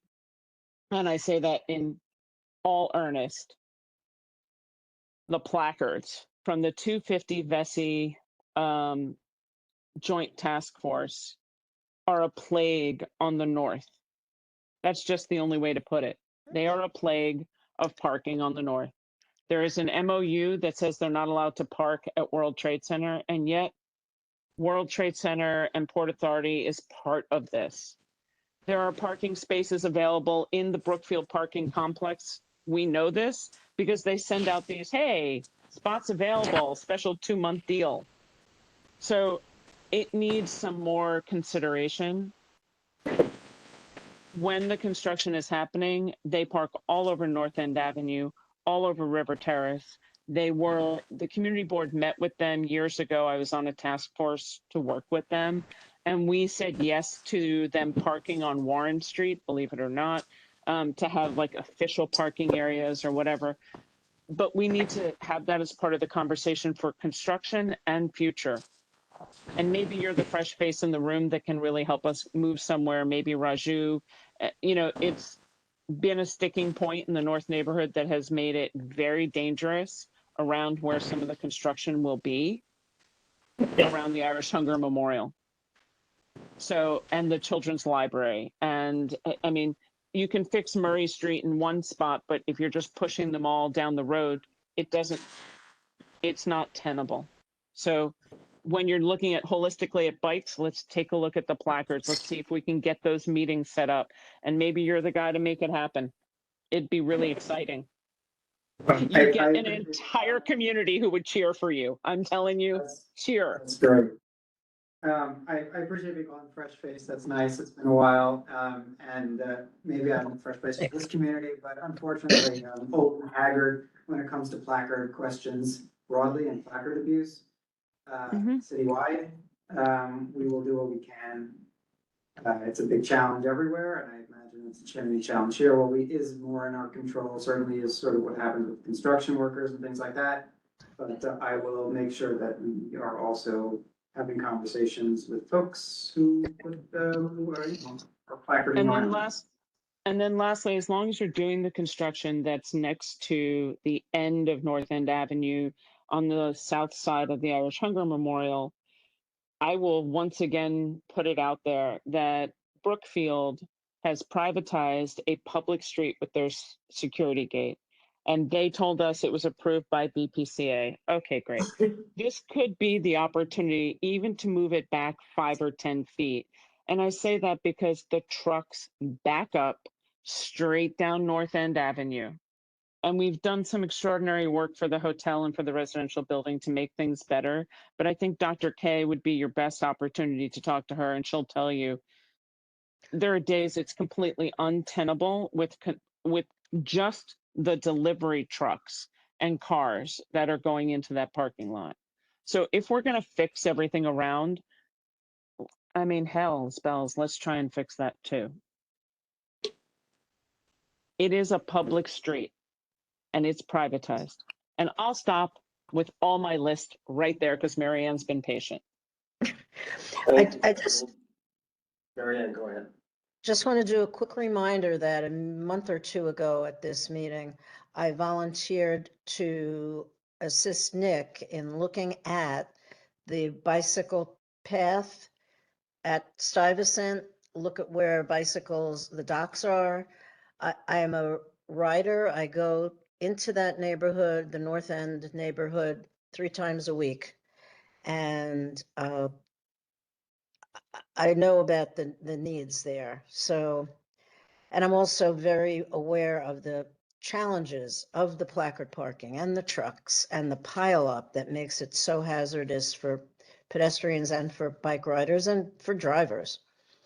So we had a bicycle working group that did amazing work with Nick back in 2018. We worked with, I think, Transportation alternatives.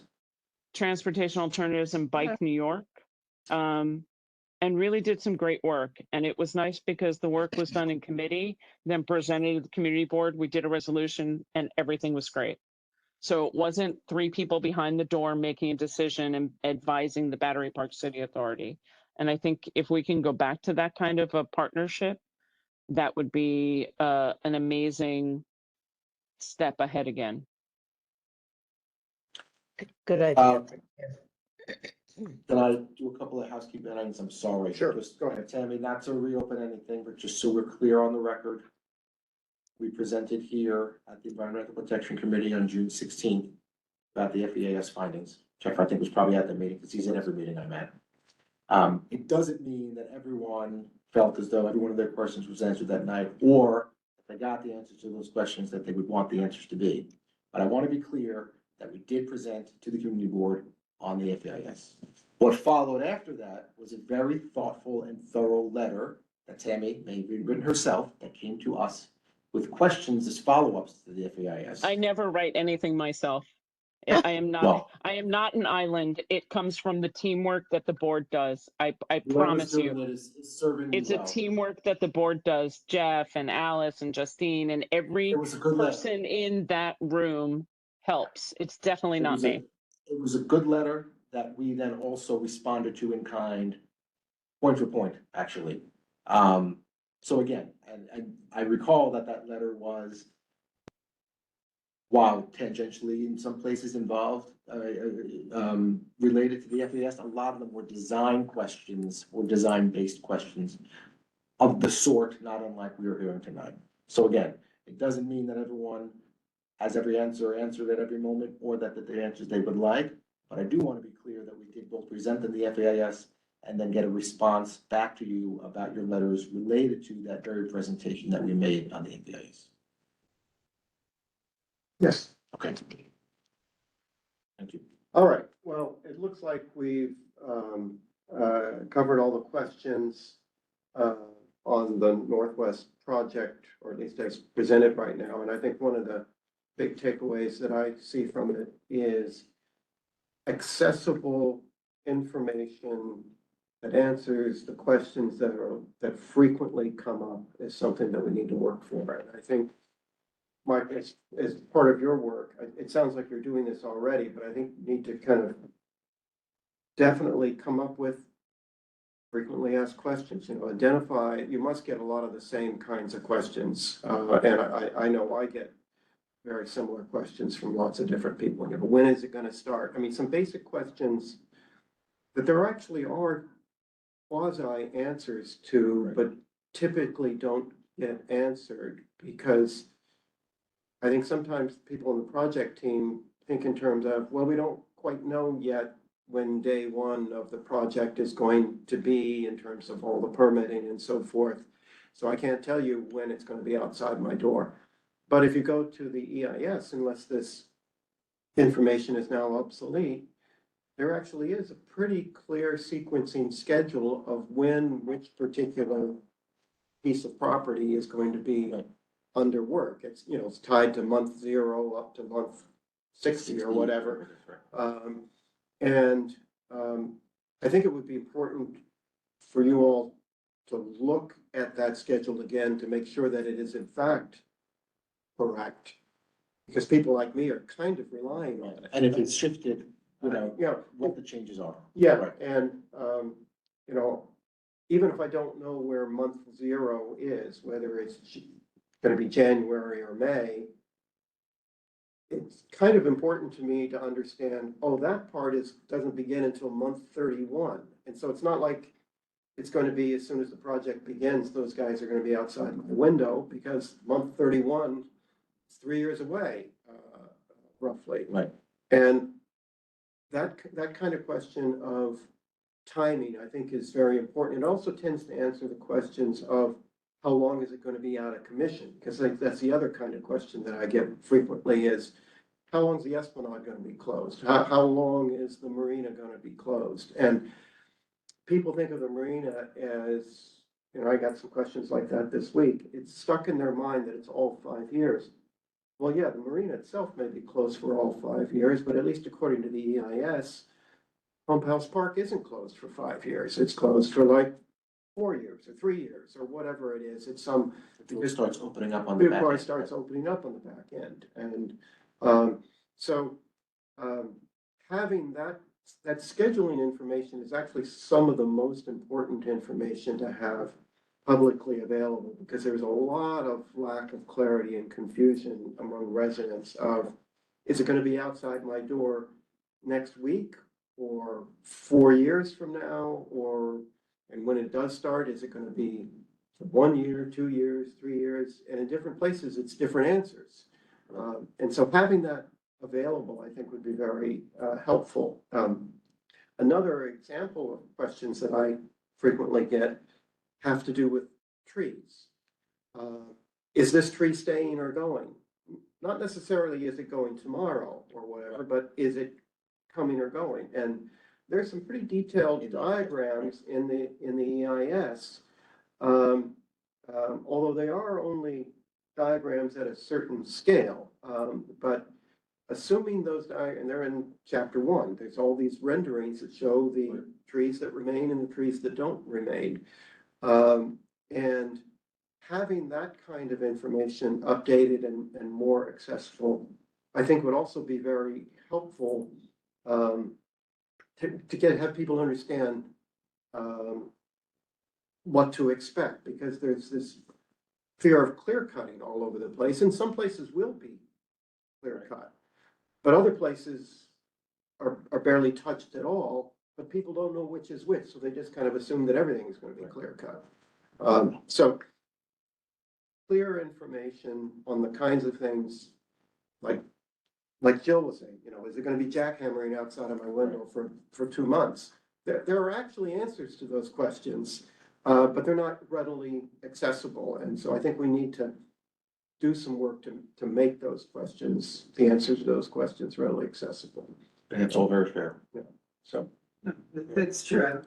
Yes, clarity is, people want it, people need it. I think that's important. I think construction stuff, when or how long, I think we're heading into construction now. mhm. Just starting it, and so up until now, it's been hard to Yeah. really say what's gonna happen on a day-to-day, et cetera, but that's part of the challenge now, and how do we we forecast this very well, and we make sure that we're getting the word out pretty clearly. It's gonna be a challenge because there are a lot of different locations and all that, so, but yeah, they're all fair points. So, All right, well, we're all working out for us. thank you all for that. I have, I emailed to the committee that I wanted to revisit some of the things on the neighborhood enhancements project, in particular, and I mentioned this to you, Nick, the intersection work, and I don't know if you have that graphic to the slides that I emailed. I sent.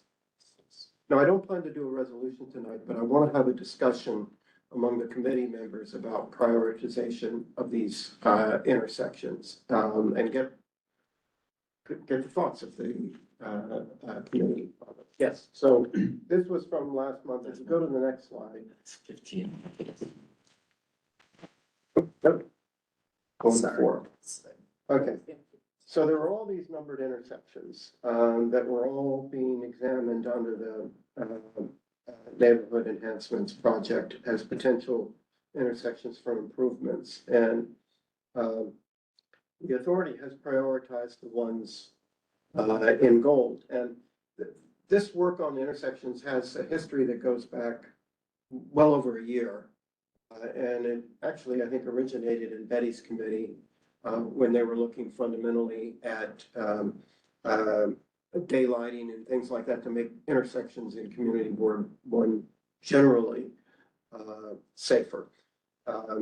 And Betty's also a member of this committee, and she and I and Sarah and others actually took a walk around the neighborhood to look at various intersections to see which ones need improvement. And basically all of them could use some sort of improvement, I suppose.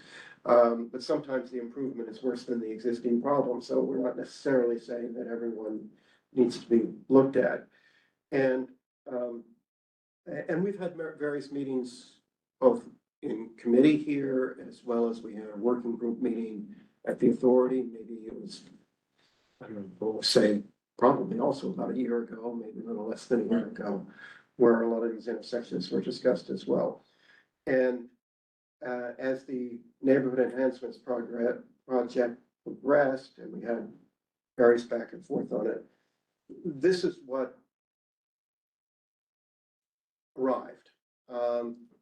And we in the committee actually never had a discussion on kind of the, I don't want to say end product, but the latest thinking on which intersections should be worked with. And if I recall correctly, the ones in the south would all be daylighting, with the exception of 10, I think, and with the exception of 10, which is an intersection with West Street. And I believe that one involved a bike box, and I don't think it involved any kind of median refuge, which street is that? That's West Thames. West Thames. Uh, there is kind of a median refuge already at West Thames.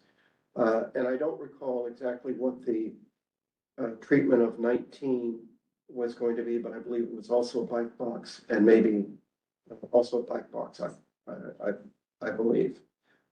Can they speak to that? Because we can't do a resolution as to, if we don't know exactly what they're proposing.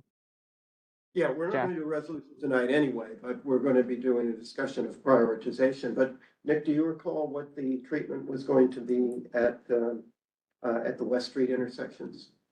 Not offhand, but it may be in that same presentation on a different slide. I can try. and pull it I up. If don't not, think it was on this one. I don't know. Um, So, Betty Jeff, mentioned- just Which- so- Just so you know, Oh, like, look, you know, like that's all is really the point person on this and. That conference. Yeah, so neither myself nor Nick are, okay, like, we can't get you these answers tonight. I'm happy to provide whatever you need tomorrow. that's fine. I mainly actually wanted to discuss among the committee, not so much the treatments, but the prioritization of the intersections. Personally, I'm happy with this prioritization, mainly because I don't know how to solve 8 and 9, which I think are two of the worst intersections in Battery Park City on South End Avenue, at Liberty, and in Albany. Both of those intersections, I think, are problematic in terms of safety. 9 less so than between 8 and 9. That stretch of South End Avenue in front of Gateway is quite treacherous to cross. Everybody jaywalks to get across it, because if you're going to go to the bus stop, that's the logical way to cross. If you're going to go into Brookfield, that's the logical way to cross from Gateway. And the Albany Street intersection is, I cross it frequently, and it is tricky to get across without getting hit. But I have no suggestions for the improvement of either one of those. And so that's one of the reasons that, just from my own personal perspective, I'm happy to improve Battery Place and the intersection of West 10 and South End Avenue as a higher priority. But that's just me. I'm happy to take other prioritizations. Sir, back to you. This is my first time here, and I'm just living the regatta. Just came out to see what it was about. But I want to say something about the area in front of the regatta. I think it's number 8, West Thames Street, and I think that's 6. it's 8 became a very dangerous intersection. It seems it's a warehouse now in front of the whole street on South End Avenue from South Cove to West Thames. It's become a parking lot for Amazon. Yes, it has. It makes it very dangerous, especially for the old folk, to cross the street. There are no, what do you call it, medium refuge spots. There is, even if you go down to all of West Thames. I mean, the bikes, bricks up. Yes. But as far as any permanent kinds of refuge, there's nothing there. And because of the trucks, because of buses, parking there all day long, but they're not going on deliveries or whatnot, it's become a parking lot, no warehouse street. Yeah, no, I'm just articulating the point of view. yeah, no, that's And it. I'd like them to see that as a good, taken into consideration. Yeah, thank you. Eric, you live there. What's your problem? 2 through 6 and 10. I mean, that's where I live. 2 through 5 are probably the worst intersections when it comes to vehicular traffic. Cars don't stop. Cars don't stop for kids. I've seen it. I've yelled at them. 10, I think, is more of a, when you're traveling south and making a right onto West Thames, it's hard to see there. So I'm worried that putting anything there is just gonna make that extra difficult, because you're coming right off, there's a bike lane and there's pedestrian. 10's gonna be difficult, but 2 through 5, that's just, I'm there a lot. And those are the worst. Yeah, okay. Other comments, I see we have several comments up there. Justine, you go first. Thanks so much. Thanks so much. So yeah, I would agree, and I think 2, 3, 4,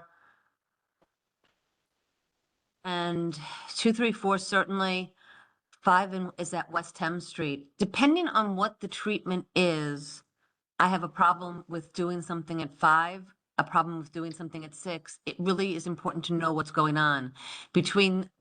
On West Thames Street, we've had long discussions about what, years past, Nick is aware of them from years past, about how the service entrances for the soundings and 200 Rector are that back street on West Thames Street. There's also a parking garage right in between the soundings and 200 Rector, kind of like inside 200 Rector. So it's a complicated space. You've got a city bike rack in the middle. So there is on West Thames Street pedestrian refuges already built in. South End Avenue, I would concede to the gentleman who spoke about from the Regatta. I can't see who it was, so I don't know who was speaking. Concede that perhaps there's a problem because all along South End Avenue, there's a problem. The light that's at Rector and South End does help things, I think. Unfortunately, the light that's at Albany Street, people just tend to try to run through it. And of course, between 8 and 9, South End from Albany to Liberty and Liberty down to West Street, we've had people die there. Okay, between 8 and 9, people crossing the street to get to the bus, someone died on that street.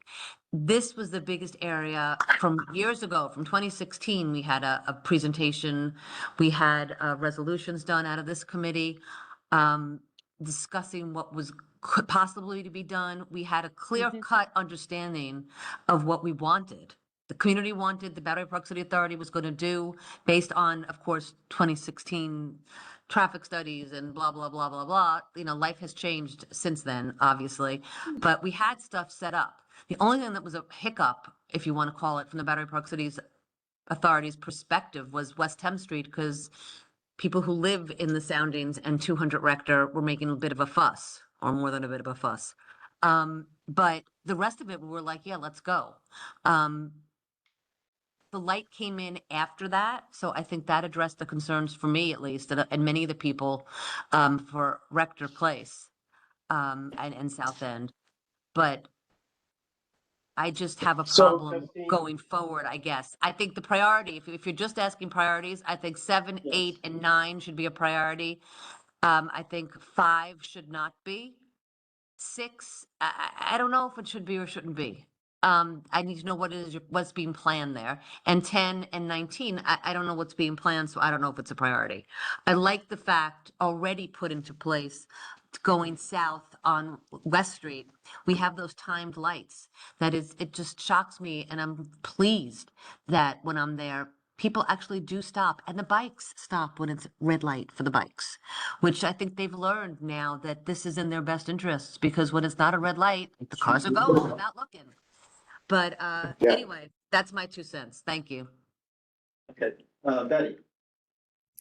Yeah, I would like to see more information. I don't think anybody here has anywhere near enough information to really say opinions mean really nothing. The issue is somebody who is more professional has selected these and given them some sort of ranking. And what I'm hearing from people is what is being proposed for them and what were the criteria for selecting them. So if we had a better idea what the scope of work was going to be and what the problems were perceived to be by those who ranked them in the first place and created these solutions in the first place, that would be a big help. Another reason for postponing a while as well is with the mayor-elect is very aggressive on the safety changes he's planning for the streets of New York City. So it seems a little crazy to make a lot of decisions in advance of finding out what he's going to be pushing for all city streets. Okay. Good.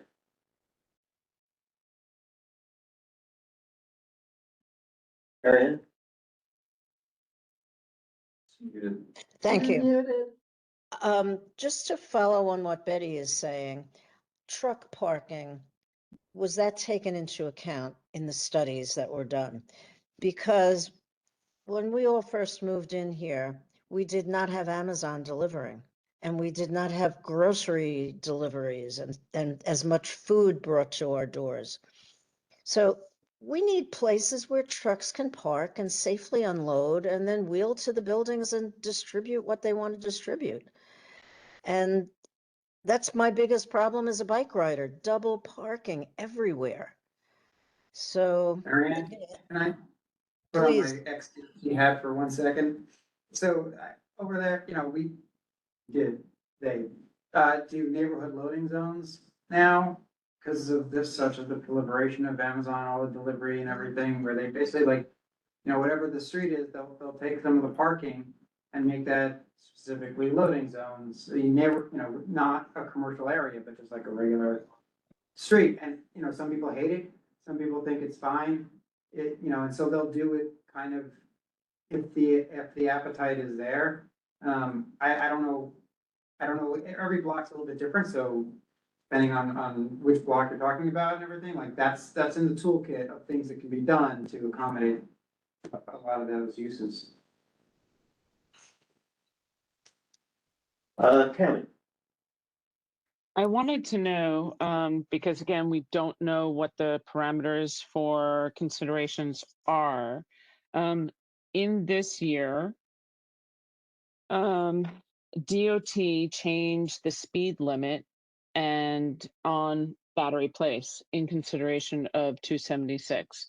So there's actually slow streets from 1 to, I believe, 4 on that thing. So I'd like to know if that was included in the conversations and considerations, right? So when we're talking about that, also they were done up in the north near 89. So I'd like to know what kind of thought process went into how that looked at if it was a factor in determining the sites, because it didn't mention it in anything that's been said thus far. And I want to note that every one of the intersections that's highlighted, 2, 3, 4, 5, has had improvements in terms of, I mean, we opened 276 in 2009 or 10. My brain's a little fuzzy, but we didn't have stop signs on those streets. Since that time, we now have stop signs on every one of those streets. We've been able to advocate for an improved crossing at 5, right, for the kids to get to the park. So we have had some really positive, good improvements in that zone. And yet, we've had none at 11, none at 12. 13, I think, like Betty was mentioning, we'd like to hear more, but there's a plan potentially for 13, which may change that zone. But I'd like to see improvements where there was loss of life. And there was loss of life between 8 and 9. There have been accidents at 11 and 12 and 10. So I do think that I hear what Eric's saying, but even curb extensions are not going to make people follow the law to stop at a stop sign.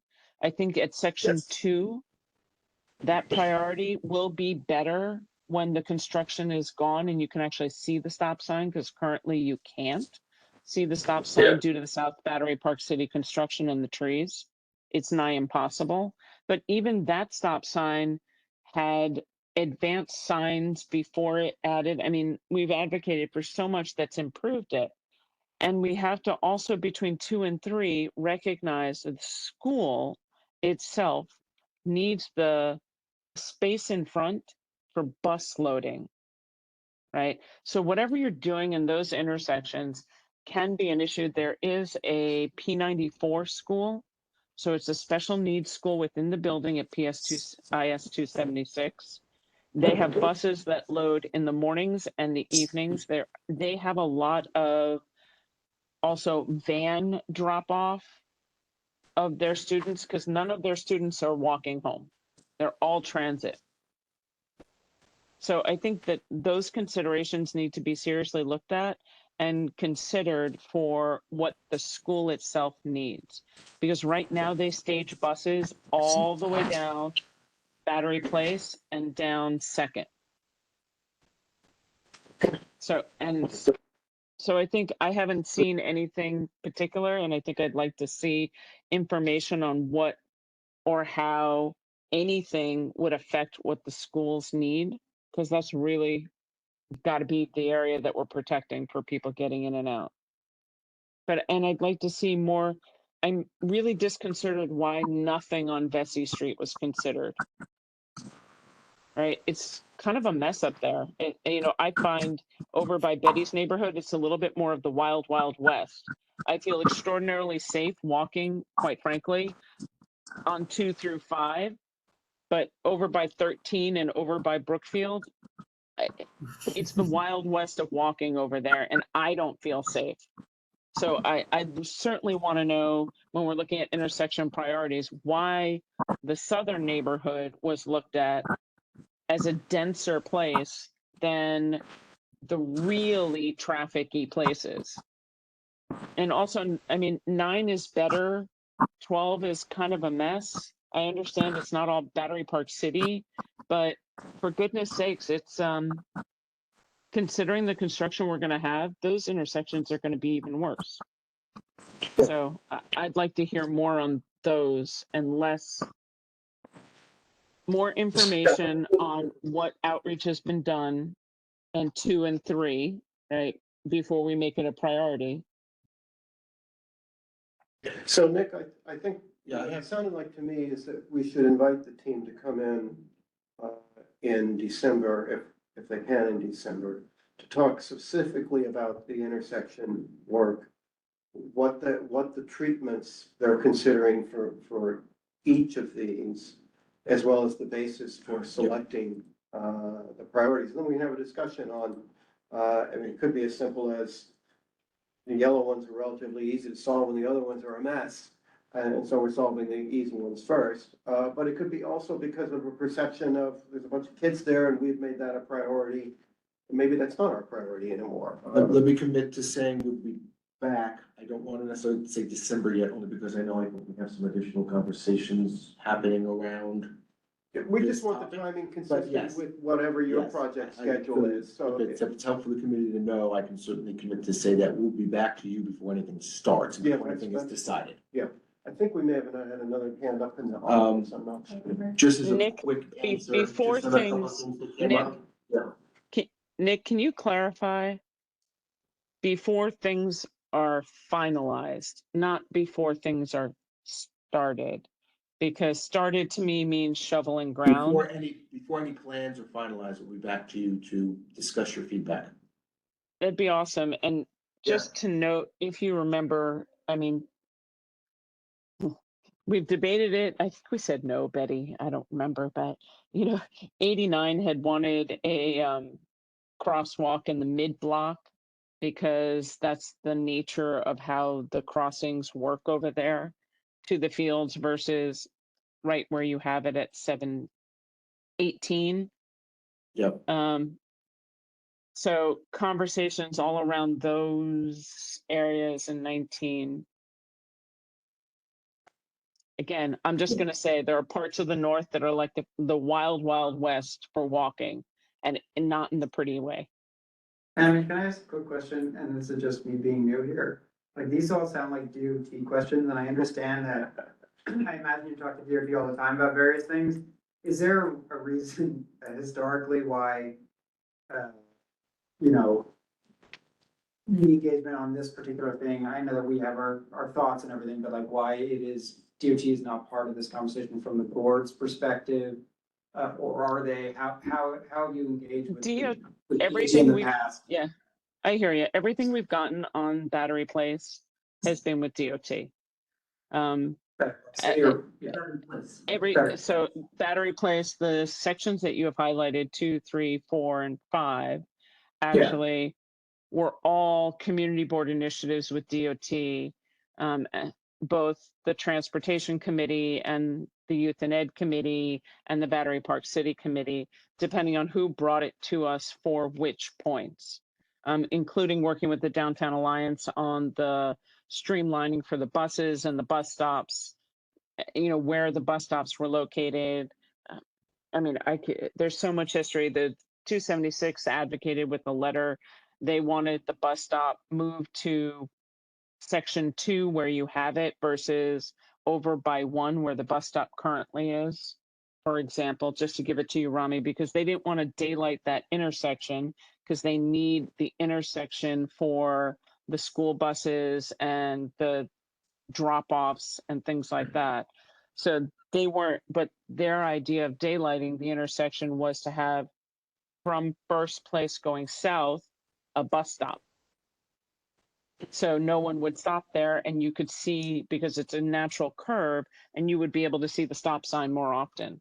I mean, there's But just, big picture, so you deal with DOT more directly with this. Is that- Yeah, it really is an interesting question because all of this discussion actually did start in our transportation committee that Betty Kay heads. I'm not clear myself exactly why the authority became as sort of intimately involved as it's become. I think it's a combination of a couple things. One is that reality seems to be that if the authority backs something that we're requesting from DOT, it gets higher up the priority chain, and the authority's been very cooperative along those lines. And then I think secondly, as a result of the resiliency project, as part of mitigation measures, the authority started this neighborhood enhancements initiative that had lots of things, and these ended up as part of that. And so I think it's in some ways kind of happenstance. I'm happy to shove it back over into transportation. But it's become part of neighborhood enhancement. It was one of the elements. And so that's why we're discussing it. And I know that, go ahead. Yeah, so just to your point, both of yours, it's actually a really good point. It's a couple of tributaries that kind of led us to where we are today. 2, 3, 4, 5, those southern priority intersections, by the way, I know that just, while I don't have all the details, I remember from my notes last week, we discussed it. When you mentioned it to me, I tried to run around and do some research before tonight. Those southern intersections, I know, thinking at least at the beginning was, since the Northwest project work for the most part is going to begin in the southern portion, that southern stretch between the marina and South Cove, you would then necessarily expect more pedestrian traffic, perhaps off the Esplanade and more in the streets. So those intersections that should be prioritized perhaps first as part of that overall work. Again, doesn't mean it couldn't eventually be shunted back, but that's part of the history. And then one of the other things I know that as a result we had of the conversation just last month, that intersection, I guess it's 8 and 9 or between 8 and 9, that was one we also had agreed to make a priority because of the fatality that we know we had had.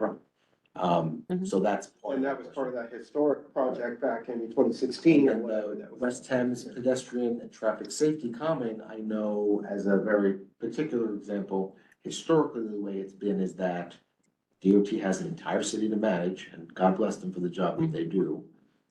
When we had come as a result of community feedback and our own observations to the DOT saying, hey, we want to explore some ideas about pedestrian safety and traffic calming in the south. DOT, I recall, said, we don't have any objections to you doing it. Even better if you guys are going to pay for it, because we don't necessarily have the money here. Exactly. But city authority will pay for it. So sometimes that's how it happens as well. If we're going to make the capital investment, DOT is more than happy to be, I'm not saying anything wrong, happy to be partners in it. Yeah. And make sure that we're crossing all the Following T's and DOT, dotting the I's, but you guys go ahead and pay the capital, because we can't get to Battery Park City yet. We have 5 boroughs to cover. So that's sometimes how we get involved in it. Rami, you can take a look at Yes. you can take a look at the BPCA annual reports from 2018, which spoke extensively about this because we had worked with the Battery Park City Authority and many other local groups, and DOT, and we did a lot of work on that because we were also looking to find bicycle connections and things like that on the project to make everything better in the south. So I know that it was documented in 2018 because I was just looking at it the other day for something. Go figure. But that also reminds me to just put a plug in for BPCA in Little West Street, because as the city has confirmed for us, that street is still owned by Battery Park City Authority, and we would certainly like that to be repaved, which, you know, how it goes. We're talking to them. We're talking to them about that. Yeah, look, I have my own thoughts and I'll do my homework. Sorry to open this up in this format, but, you know, it's talking about intersections and things like that. It feels like they should be in the room, but, we can keep talking. Okay, that's fine. Okay, well, I think this was a useful discussion to have. Yeah. Because I think I didn't want it to just sort of barrel along on this Right. project without actually having a thoughtful discussion about where we ended up and where we want to end up on these intersections. That's good. Yes, and more to come. I think we'll find a time to make sure we have the right folks here, have a thoughtful continuation of this with more information and answers, and perhaps DOT here as well. Okay. So I guess we're I now will- on to. I your welcome reports. Rami to have a cup of coffee over by Betty's. I would love, Rami, for you to meet me at a cup of coffee over by where we have the market now and just sit there on a weekday right by the edge of the Irish Hunger Memorial and watch the traffic. It's insane. Watching people dodging cars and trucks, trying to get to school, the library, the fields, the pickup. It's challenging. Yeah, in just my month here, I'm just really confused by traffic here and the streets. So happy to have coffee without boundary coffee, but you know what I mean. Your choice. All right, Nick, ready? I am. You want to start? That's something you want to start with. Maybe the top of my report is too cute not to start with. So, you will see here, and I thank Jeff for this. It was the Battery Park City Annual Puppy Halloween Parade on October 25th. Yep. And I said to Jeff when I saw it, I said, "Hey Jeff, if you have any pictures from the parade, I'll put them at the top of my report because it's always one of my favorite times of year." As a fun note on this one, the guy on the right, you can tell is a cow, right? The guy on the left, I said, I first got the picture from Jeff and I said, is he supposed to be an Ewok? And I sent it to Becky and she's like, no, I think he's a lion. And then I got the email back from Jeff. He said, no, he's a possum. Well, there is more to the story than that. Okay. Becky is actually right. Because I asked that same question Yeah. of the owner of that dog. And she said, it's a lion costume, but it doesn't really look like a lion. Right. And I said, he looks like a possum to me. And so that's what he called. Okay, so, right, he identifies as a possum. Yeah, it's identified. So that said, we could just run through the kind of top lines here. We covered at some length this evening, obviously, the resiliency and the traffic and the intersections. So as I alluded to earlier, our fall 25 and winter 26 calendar is on its way. Holiday light celebration, as you know, is our annual tree lighting celebration in Rockefeller Park. That's on the 4th. And then as we usually do, we are partnering with different organizations. This year, we're back to Stockings with Care. You can drop unwrapped gifts to our lobby at any of the dates and times indicated below. And then want to give a plug for our blood drive coming up on December 10th. Yeah, blood drive coming up on December 10th at 6 River Terrace. Next page. We have our annual pumpkin composting going on as well. So gray bins at any of the locations indicated with a pumpkin icon, you can drop there, and our pumpkins are, as you know, composted for use then back across Battery Park City's green public spaces and lawns. And then speaking of lawns, we touched this earlier as well. There's the list of the lawns, and this is on our website as well. I know I shared it with Tammy earlier. The list of lawns that are closed for the season temporarily while they rest and regrow and rehabilitate. And then the lawns that remain open, I'm sorry, just go back one page. The ones that remain open, Justine, we talked about those earlier. Rockefeller Park North, both of teardrop lawns and the lawns adjacent to the Irish Hunger Memorial, as well as, of course, the West Thames Park turf lawn. which is right along the Route 9A. Okay, next page. I made it a point to make a reminder of this last month. I want to make sure that folks again are aware. The Battery Park City Ball Field turf will be replaced. Angela is very luckily still in the room for us. She's old enough to remember the last time the turf was replaced because she led that project, and that was right on the heels of Hurricane Sandy. So the turf is at its end That of was my its, first tour of duty. its end of its useful life.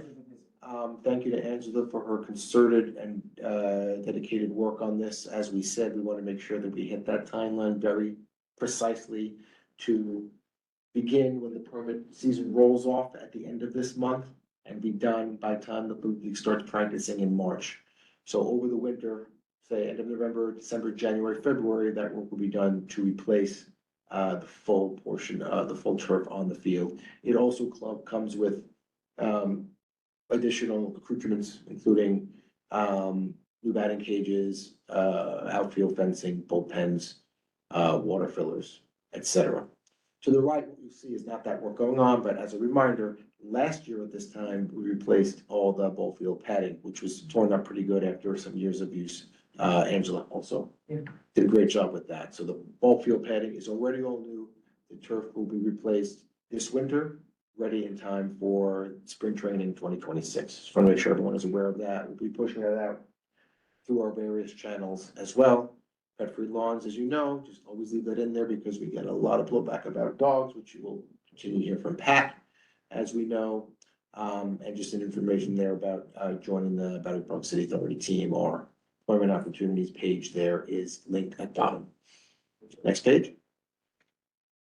All right, so with that, I will turn it over to Pat for the monthly numbers, and then Jeff, I think we discussed this briefly. To the extent that there are ideas about different types of metrics or directions we can take this in, perhaps more quality of life, broader direction, happy to have that conversation, but in as much as we have the numbers this month, we thought we would have Pat run through those. Okay. Okay, and that was it, pending any questions. Okay, questions?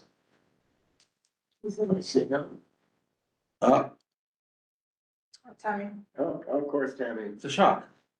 Yeah, I know. Go ahead. That's it. Ronnie, this was, I don't know, how you feel about this, but one of the stumbling blocks for Battery Park City Authority for having more SPOs has always been the training schedule and availability of NYPD to get we're budgeted for, I believe, 11, but we don't have that many on staff for Allied. SPOs are the only ones who can issue tickets to people who have their dogs on the lawns, who, lawns are one thing, but walking your dog on the turf at West Thames is kind of gross, right? I mean, that is where kids play. It is a no dogs zone. I am grateful the Battery Park City Authority put no dogs here up on the back fence, and then I heard that they were actually torn down. The dogs? I don't know. But the question is, can the Battery Park City Authority consider having a conversation with NYPD if we have X number of people that need to be trained, instead of waiting for some point in time when they have a class on a third Thursday in the spring of our winter ahead, whatever it is, maybe directly working with NYPD to have a dedicated time that we could get the team trained from Allied that we need to be able to have it. So the community feels that there is some kind of enforcement that's possible, because we understand that only the supervisors at this point right now can do it. So you have an Allied guy who tells somebody, hey, you're not supposed to be on the grass here. This is turf. And let's just say the resident or the person walking a dog, because they may not be a resident, they could live somewhere else, is unresponsive, then they have to either call a supervisor, go get a supervisor, because there's just not enough bandwidth to go around.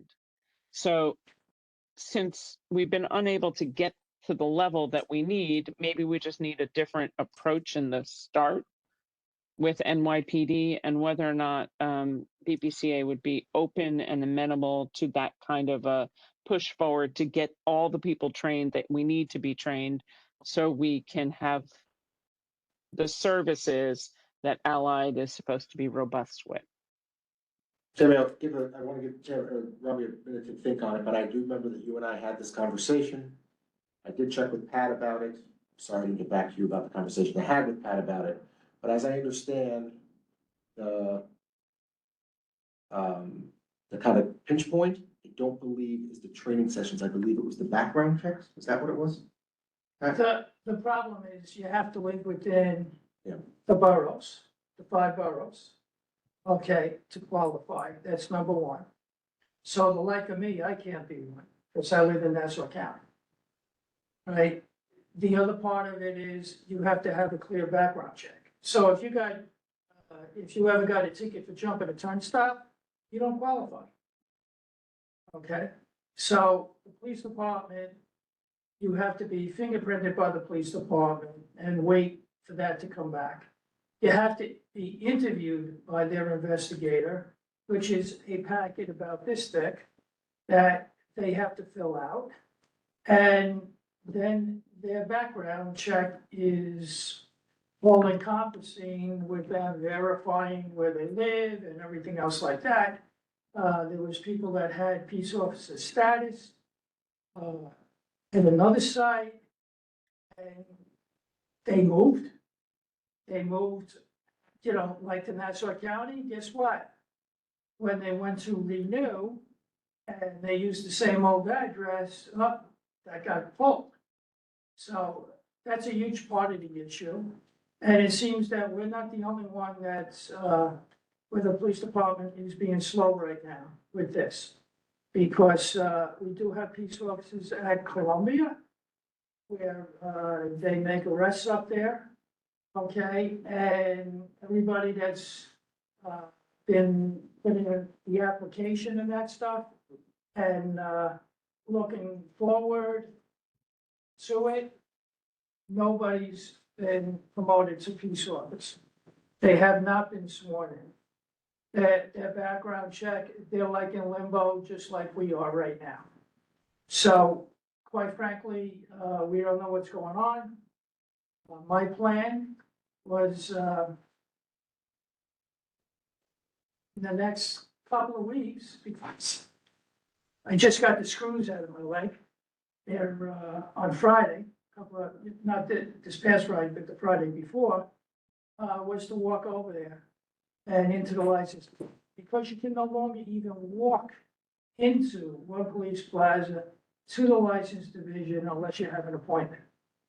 So I know I can get in, but anybody else, you're not gonna get in. So we don't know where that's at. Okay, we have people that do have the peace officer status, and you have to renew it. So every 3 years, I think it's every 3 years, you have to have it renewed.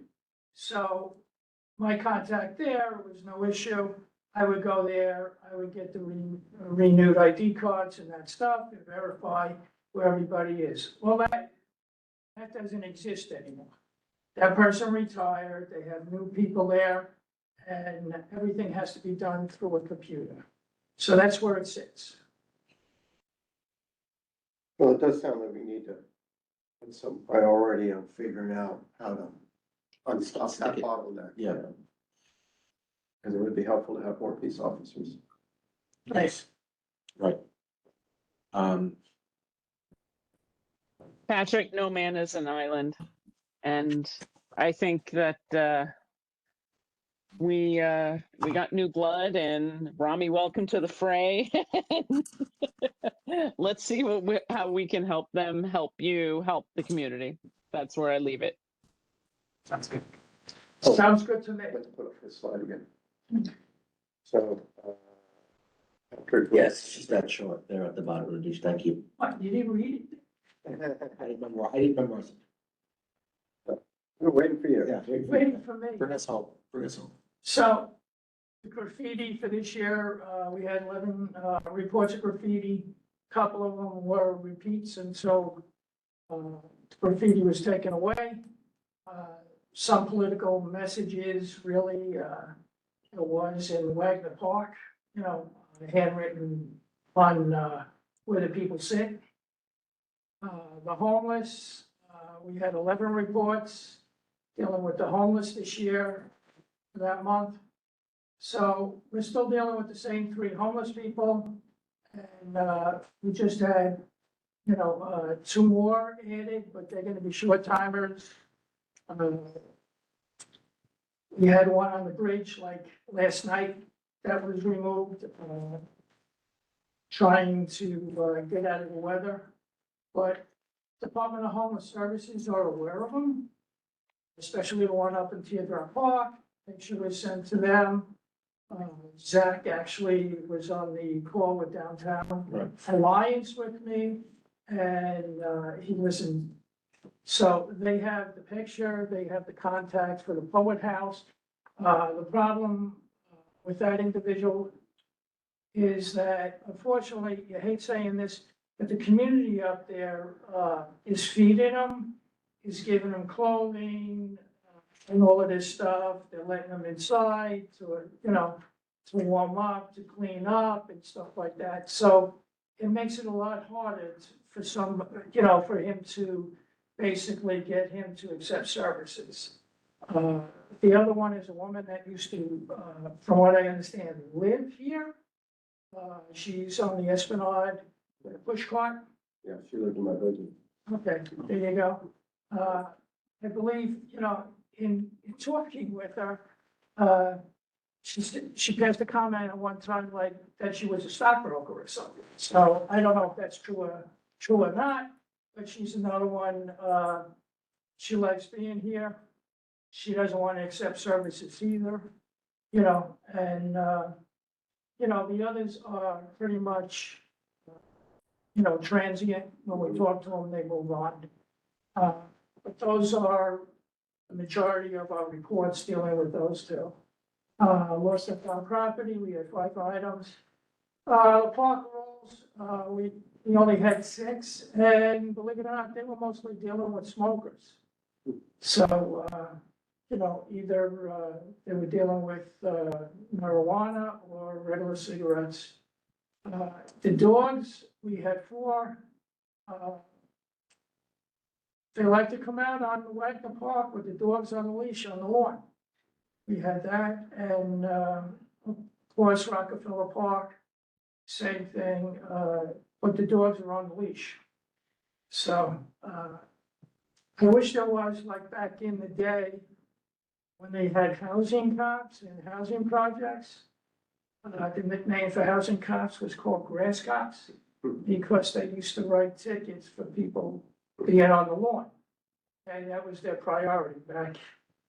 I'm going back to when I was a kid, so, but there's no ordinance or anything where we can write a ticket for somebody having a dog on a leash on the lawn. It just doesn't, it's not there right now. So that's part of our problem. I mean, people do call us and say, hey, there's a dog off leash. Okay, we go there, the dog's on the leash. Yeah, the dog's on the lawn, and we're telling them to get off the lawn. So I'll just end it there. Well, that problem may be somewhat alleviated when the Full Battery Park reopens, where that's a big off-leash, legal off. Oh, the oval lawn where they have all those hours, Yeah. right? They still have their dog run open over there, so it's not helping. Yeah, it's just not as enticing to get there. Any questions for Pat? Okay. Anything else? It's the end of our Jeff, agenda. just Yeah. a reminder for Nick, one of our other board members, Matt, had been in contact with you during the prime part of the season about the slippery parts around the park in the north, and whether or not, and so a question from The Matt wood, Arden. The wood on the water play feature. Yep. Yep. So it's something that I would hope, especially I guess since Angela's sitting there, it gave me the opportunity and thought process of it, that maybe it's something that you can have the engineers and the designers take a look at. And as long as you're working on the fields to be ready for the spring, if there's any kind of conjunction, add-on, addendum that you can do to fix that, to put something there, would be great. You know, it's the splash Yeah. guards aren't there for the teardrop park on the wooden structure. So kids keep slipping and sliding there, and especially when it's not sunny and it's a very rainy season, the wood is even slicker, which, Yes. you know, has happened. So again, we lift that and ask if Battery Park City can consider doing something and planning for it so next season is safer than this season. Yes, thank you. I remember it. I will re-up it. I remember when it first came in, I spoke with Ryan about it and Rob from Parks Operations team. I can ask Angela as well. So you make a good point that there's a bit of perhaps a reprieve now since the water is being shut off for the season. So I will take it back and see what can be done. And then there's Yeah. a leak in the water fountain, and I can send you a picture. In the water feature at the edge of West Thames, it's leaking. I know the water was turned off, but somehow there's a puddle of water around it that looks like it's Talking about leaking the from the mister, bottom. the Yeah. standing mister? The Okay. North Mister. Yeah. Okay, great. Well, we shut the irrigation system off for the winter. That should solve it. But nonetheless, if there's a leak somewhere else, we want to make sure it's fixed for the spring. North Mister. Okay. Jill, you have your hand up. Oh, yeah, hi. While we're on that subject, that little triangular park that's between the ball fields and Goldman, whatever, you know, Murray Street Triangle. yeah. I know one neighbor, the tiles there, or whatever, the stones are loose, and she tripped and fell, really did a number on herself, hurt her wrist and her face and all that. So maybe you want to take a look at the condition. Okay. Eh. I know the corner there when you're coming up you're going west toward the water. It starts. Yep. Okay. Yeah. Thanks, Jill. Thank you. Oh. Okay, well, with that, we will conclude the meeting. And so we're signing off on the Zoom here or whatever it is.